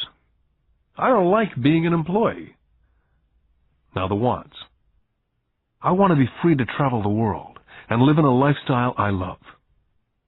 I want to be young when I do this. I want to simply be free. I want control over my time and my life. I want money to work for me. Those are deep-seated emotional reasons. What are yours? As I said, I wish I could say it was easy. It wasn't. But it wasn't hard either. But without a strong reason or purpose, anything in life is hard. Step number 2. I choose daily. The power of choice. That is the main reason people want to live in a free country. We want the power to choose. Financially, with every dollar we get in our hands, we hold the power to choose our future to be rich, poor, or middle class. Our spending habits reflect who we are. Poor people simply have poor spending habits. Most people choose not to be rich. For 90% of the population, being rich is too much of a hassle. So they invent sayings that go, "I'm not interested in money," or "I'll never be rich," or "I don't have to worry, I'm still young," or "When I make some money, then I'll think about my future," or "My wife handles the finances." The problem with those statements is they rob the person who chooses to think such thoughts of two things. One is time, which is your most precious asset, and 2 is learning. Just because you have no money, it shouldn't be an excuse to not learn. But that is a choice we all make daily. The choice of what we do with our time, our money, and what we put in our heads. That is the power of choice. All of us have choice. I just choose to be rich, and I make that choice every day. Step number 3. Choose friends carefully. First of all, I do not choose my friends by their financial statements. I have friends who have actually taken the vow of poverty, as well as friends who earn millions every year. The point is, I learn from all of them, and I consciously make the effort to learn from them. But there's one distinction that I'd like to point out. I've noticed that my friends with money talk about money, and I do not mean brag. They're interested in the subject, so I learn from them and they learn from me. My friends whom I know are in dire straits financially do not like talking about money, business, or investing. They often think it rude. So I also learn from my friends who struggle financially. I find out what not to do. Step number 4. Master a formula and then learn a new one. In order to make bread, every baker follows a recipe, even if it's only held in their head. The same is true for making money. That's why money is often called dough. When it comes to money, the masses generally have one basic formula they learned in school, and that is work for money. The formula I see that is predominant in the world is that every day millions of people get up and go to work, earn money, pay bills, balance checkbooks, buy some mutual funds, and go back to work. That is the basic formula or recipe. If you're tired of what you're doing or you're not making enough, it's simply a case of changing the formula via which you make money. Years ago, when I was 26, I took a weekend class called How to Buy Real Estate Foreclosures. I learned a formula. The next trick was to have the discipline to actually put into action what I had learned. That is where most people stop. For 3 years while working for Xerox, I spent my spare time learning to master the art of buying foreclosures. I've made several $1 million using that formula, but today it's too slow, and too many other people are doing it. So after I mastered that formula, I went in search of other formulas. For many of the classes, I did not use the information I learned directly, but I always learned something new. Step number 5. Pay yourself first. The power of self-discipline. If you cannot get control of yourself, do not try to get rich. You might first want to join the Marine Corps or some religious order, so you can get control of yourself. It makes no sense to invest, make money, and blow it. It's the lack of self-discipline that causes most lottery winners to go broke soon after winning millions. It's the lack of self-discipline that causes people who get a raise to immediately go out and buy a new car or take a cruise. It's difficult to say which of the 10 steps is the most important, but of all the steps, this step is probably the most difficult to master if it's not already a part of your makeup. I would venture to say that it's the lack of personal self-discipline that is the #1 delineating factor between the rich, poor, and middle class. I do not take the saying, pay yourself first, lightly. The Richest Man in Babylon by George Clason is where the statement, pay yourself first, comes from. Millions of copies have been sold. But while millions of people freely repeat that powerful statement, few follow the advice. For those who do follow it, their financial statement, income statement, and balance sheet shows income flowing into assets and assets supplying income.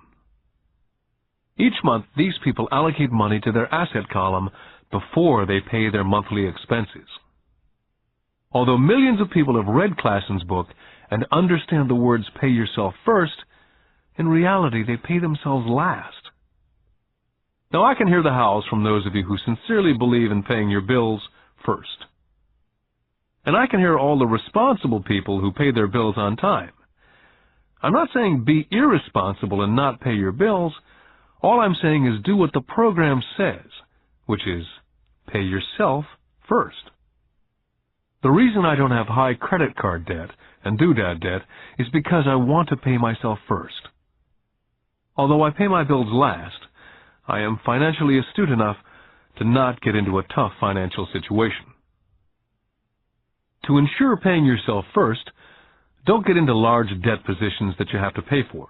Keep your expenses low. Build up assets first. Then, buy the big house or a nice car. Being stuck in the rat race is not intelligent. And when you come up short, let the pressure build and don't dip into your savings or investments. Use the pressure to inspire your financial genius to come up with new ways of making more money and then pay your bills.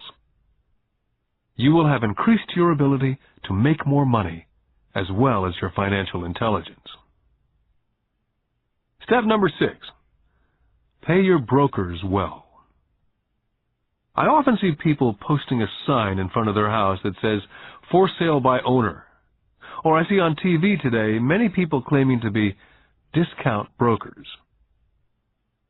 My rich dad taught me to take the opposite tack. He believed in paying professionals well, and I have adopted that policy also. Today I have expensive attorneys, accountants, real estate brokers, and stockbrokers. Why? Because if, and I do mean if, the people are professionals, their services should make you money. And the more money they make, the more money I make. We live in an information age. Information is priceless. A good broker should provide you with information as well as take the time to educate you as to its meaning. Step number 7. Be an Indian giver. This is the power of getting something for nothing. When the first white settlers came to America, they were taken aback by a cultural practice some American Indians had. For example, if a settler was cold, the Indian would give the person a blanket. Mistaking it for a gift, the settler was often offended when the Indian asked for it back. The Indians also got upset when they realized the settlers did not want to give it back. That is where the term Indian giver came from. A simple cultural misunderstanding. In the world of the asset column, being an Indian giver is vital to wealth. The sophisticated investor's first question is, how fast do I get my money back? They also want to know what they get for free, also called a piece of the action. That is why the ROI, or return of and on investment, is so important. Frequently, my broker will call me and recommend I move a sizable amount of money into the stock of a company that he feels is just about to make a move that will add value to the stock, like announcing a new product. I will move my money in for a week to a month while the stock moves up. Then I pull my initial dollar amount out and stop worrying about the fluctuations of the market because my initial money is back and ready to work on another asset. So my money goes in and then it comes out, and I own an asset that was technically free. Step number 8. Assets buy luxuries. As I said in the section, pay yourself first. If a person cannot master the power of self-discipline, it's best not to try to get rich. For while the process of developing cash flow from an asset column in theory is easy, it's the mental fortitude of directing money that's hard. Due to external temptations, it's much easier in today's consumer world to simply blow it out of the expense column. Because of weak mental fortitude, that money flows into the paths of least resistance. That is the cause of poverty and financial struggle. I love my luxuries as much as anyone else. The difference is, some people buy their luxuries on credit. It's the keep up with the Joneses trap. I use the income from my assets to buy my luxuries. When I wanted to buy a Porsche, the easy road would have been to call my banker and get a loan. Instead of choosing to focus in the liability column, I chose to focus in the asset column. As a habit, I use my desire to consume to inspire and motivate my financial genius to invest. Too often today, we focus on borrowing money to get the things we want, instead of focusing on creating money. One is easier in the short term, but harder in the long term. It's a bad habit that we as individuals and as a nation have gotten into. Remember, the easy road often becomes hard, and the hard road often becomes easy. The earlier you can train yourself and those you love to be masters of money, the better. Money is a powerful force. Unfortunately, people use the power of money against them. If your financial intelligence is low, money will run all over you. It will be smarter than you. If money is smarter than you, you will work for it all your life. Step number 9. The need for heroes. When I was a kid, I greatly admired Willie Mays, Hank Aaron, Yogi Berra. They were my heroes. As a kid playing Little League, I wanted to be just like them. I treasured their baseball cards. I wanted to know everything about them. I knew the stats, the RBI, the ERAs, their batting averages, how much they got paid, and how they came up from the minors. I wanted to know everything because I wanted to be just like them. Every time, as a 9 or 10-year-old kid, when I stepped up to bat or played first base or catcher, it wasn't me. I was Yogi or Hank. It's one of the most powerful ways we learn that we often lose as adults. We lose our heroes. We lose our naivete. I have new heroes as I grow older. I have golf heroes such as Peter Jacobsen, Fred Couples, and Tiger Woods. I copy their swings and do my best to read everything I can about them. I also have heroes such as Donald Trump, Warren Buffett, Peter Lynch, George Soros, and Jim Rogers. In my older years, I know their stats, just like I knew the ERAs and RBI of my baseball heroes. I follow what Warren Buffett invests in and read anything I can about his point of view on the market. I read Peter Lynch's book to understand how he chooses stocks. And I read about Donald Trump, trying to find out how he negotiates and puts deals together. Just as I was not me when I was up to bat, when I'm in the market or I'm negotiating a deal, I am subconsciously acting with the bravado of Trump. Or when analyzing a trend, I look at it as though Peter Lynch were doing it. By having heroes, we tap into a tremendous source of raw genius. But heroes do more than simply inspire us. Heroes make things look easy. It's the making it look easy that convinces us to want to be just like them. If they can do it, so can I. Step number 10. Teach and you shall receive. Both of my dads were teachers. My rich dad taught me a lesson I've carried all my life, and that was the necessity of being charitable or giving. My educated dad gave a lot by the way of time and knowledge, but almost never gave money. As I said, he usually said that he would give when he had some extra money. Of course, there was rarely any extra. My rich dad gave money as well as education. He believed firmly in tithing. If you want something, you first need to give, he would always say. When he was short of money, he simply gave money to his church or to his favorite charity. If I could leave one single idea with you, it's that idea. Whenever you feel short or in need of something, give what you want first, and it will come back in buckets. That's true for money, a smile, love, friendship. I know it's often the last thing a person may want to do, but it's always worked for me. I just trust that the principle of reciprocity is true, and I give what I want. My rich dad would often say, poor people are more greedy than rich people. He would explain that if a person was rich, that person was providing something that other people wanted. In my life, over all these years, whenever I felt needy or short of money or short of help, I simply went out and found in my heart what I wanted and decided to give it first. And when I gave, it always came back. It reminds me of the story of the guy sitting with firewood in his arms on a cold, freezing night, and he's yelling at the pot-bellied stove, "When you give me some heat, then I'll put some wood in." And when it comes to money, love, happiness, sales, and contacts, all one needs to remember is first to give what you want, and it will come back in droves. My poor dad taught teachers, and he became a master teacher. My rich dad always taught young people his way of doing business. In retrospect, it was their generosity with what they knew that made them smarter. There are powers in this world that are much smarter than we are. You can get there on your own, but it's easier with the help of the powers that be. All you need to be is generous with what you have, and the powers will be generous with you. Take action. All of you were given two great gifts, your mind and your time. It is up to you to do what you please with both. With each dollar bill that enters your hand, you and only you have the power to determine your destiny. Spend it foolishly, you choose to be poor. Spend on liabilities, you join the middle class.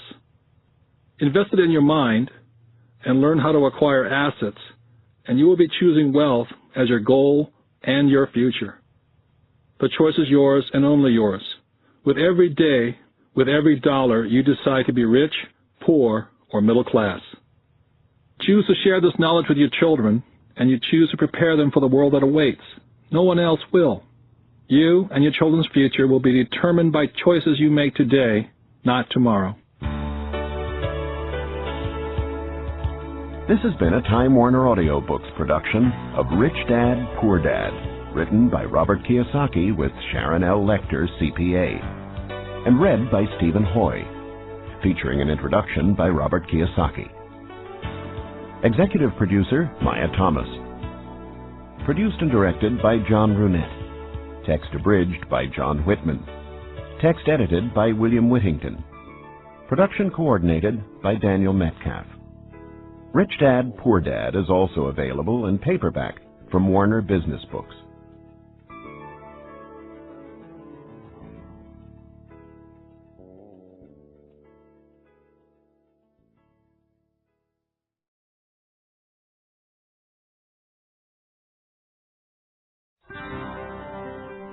Here's a sample from audio bestseller Rich Dad's Cash Flow Quadrant, a guide to financial freedom, written by Robert T. Kiyosaki with Sharon L. Lecter, CPA. When people ask why Kim and I were homeless back in 1985, I tell them it was because of what my rich dad taught me about money.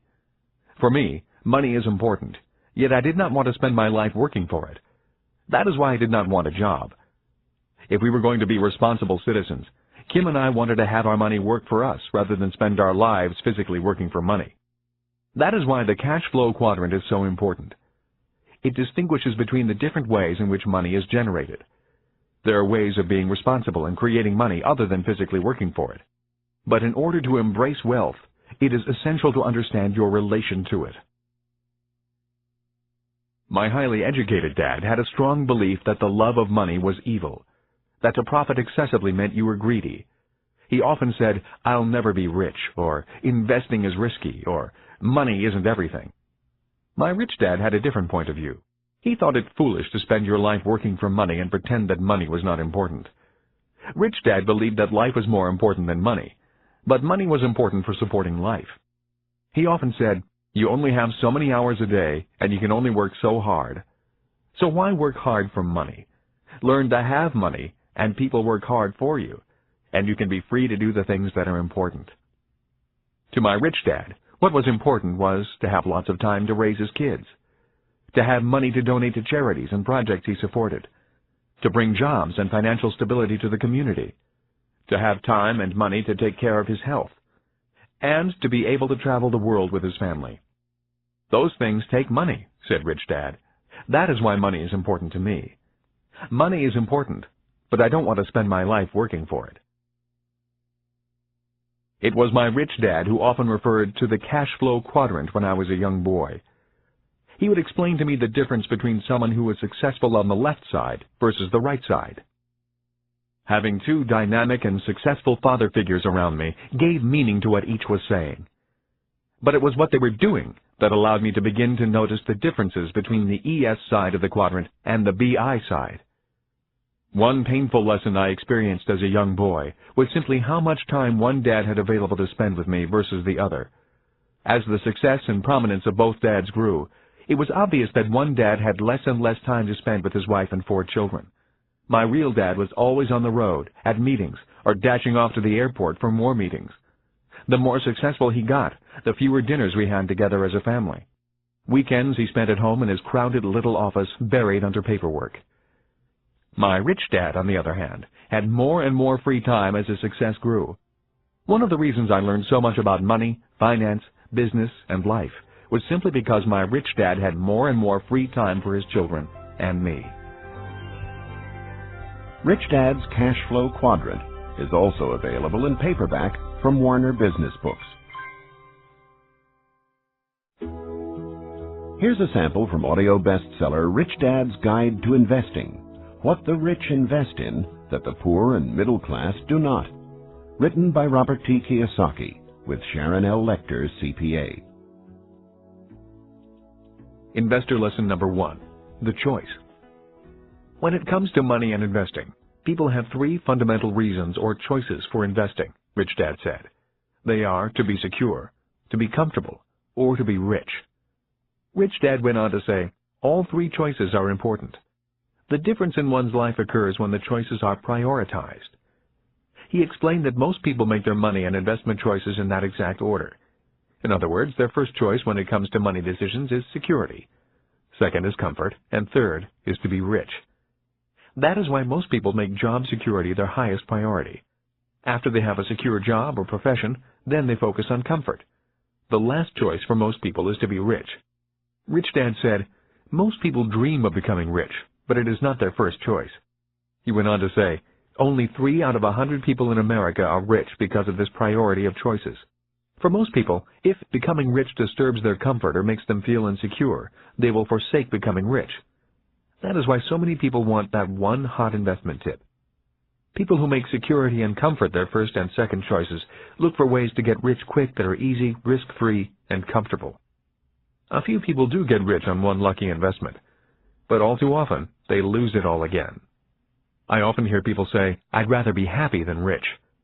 That comment has always sounded very strange to me, since I have been both rich and poor, and in both financial positions I have been both happy and unhappy. I wonder why people think they have to choose between happiness and being rich. When I reflect upon this lesson, it occurs to me that what people are really saying is that I'd rather feel secure and comfortable than be rich. That is because if they felt insecure or uncomfortable, they were not happy. For me, I was willing to feel insecure and uncomfortable in order to be rich. I have been rich and poor as well as happy and unhappy. But I assure you that when I was poor and unhappy, I was much unhappier than when I was rich and unhappy. I have also never understood the statement, money does not make you happy. While there is some truth in it, I have always noticed that when I have money, I feel pretty good. The other day I found a $10 bill in my jeans pocket. Even though it was only $10, it felt great finding it. Receiving money has always felt better than receiving a bill for money I owe. At least that is my experience with money. I feel happy when it comes in and sad when it leaves me. That day, I put my priorities in this order. First, to be rich, then to be comfortable, and finally, to be secure. Rich Dad's Guide to Investing is also available in paperback from Warner Business Books.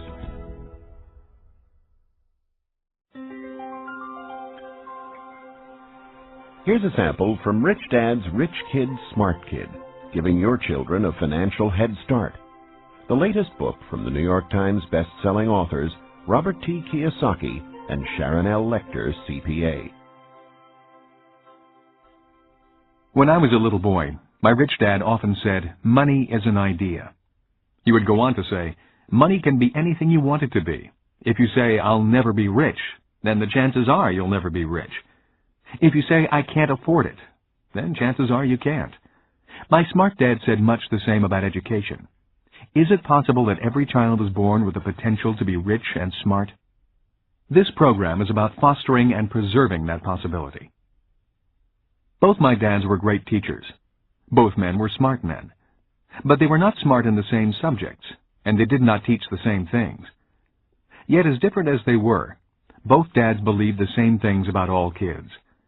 Both dads believed all kids are born smart and all kids are born rich. They both believed a child learns to be poor and learns to believe that he or she is less smart than other kids. Both dads were great teachers because they believed in bringing out the genius that each child is born with. In other words, they did not believe in putting knowledge in. They believed in bringing the child's genius out. Both my dads were great teachers because they rarely tried to cram their ideas into my head. They often said very little, waiting instead for me to ask when I wanted to know something. Or they asked me questions, seeking to find out what I knew, rather than simply telling me what they knew. And not to forget the moms. My mom was a great teacher and role model also. She was my teacher for unconditional love, kindness, and the importance of caring for other people. I once heard that boys marry women just like their moms, and I would say that is true for me. My wife Kim is also an extremely kind and loving person. I did not know my best friend Mike's mom very well. Yet the times I was over at their home, Mike's mother was also very kind and attentive to what we were doing. Although a very private person, she was always interested in what Mike and I were learning at school and in the business. I could tell she was a great life partner for Mike's dad. Although I did not know her very well, I learned from her the importance of listening to others, letting others talk, and being respectful of the ideas of others, even if they clash with your ideas. She was a great communicator in a very quiet way. Lessons from my mom and dad. The number of single-parent families I see today concerns me. Having both a mom and a dad as teachers was important in my development. My dad would often say, "True intelligence is knowing what is appropriate rather than what is simply right or wrong." As a 6-year-old boy, I learned from my mom that I needed to be kind and gentle. But when I found myself constantly confronted by bullies at school, I also learned that I could at times be too kind and gentle. I hated being called fatty and Dumbo. Consequently, after talking with my dad, I learned to be strong and to stand up for myself. But there had to be balance. My father told me that many people live in a black and white world or a right and wrong world. Many say, don't push back, and some say, push back. The key to being successful in life is, if you must push back, you need to know exactly how hard to push. When I got pushed or put down, I learned exactly how hard to push back. Knowing exactly how hard to push requires much more intelligence than simply saying, don't push back, or push back. My dad would often say, true intelligence is knowing what is appropriate rather than what is right or wrong. I think today we need to be more intelligent with our strengths and our weaknesses.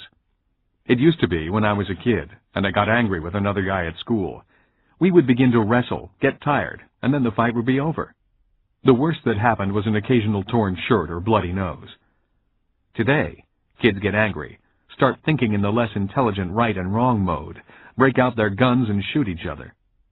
We may be in the information age, and kids may be more worldly than their parents, but we can all learn to be more intelligent with our information and our emotions. We need to learn from both our mothers and fathers. Because of so much more information, we need to be that much more intelligent.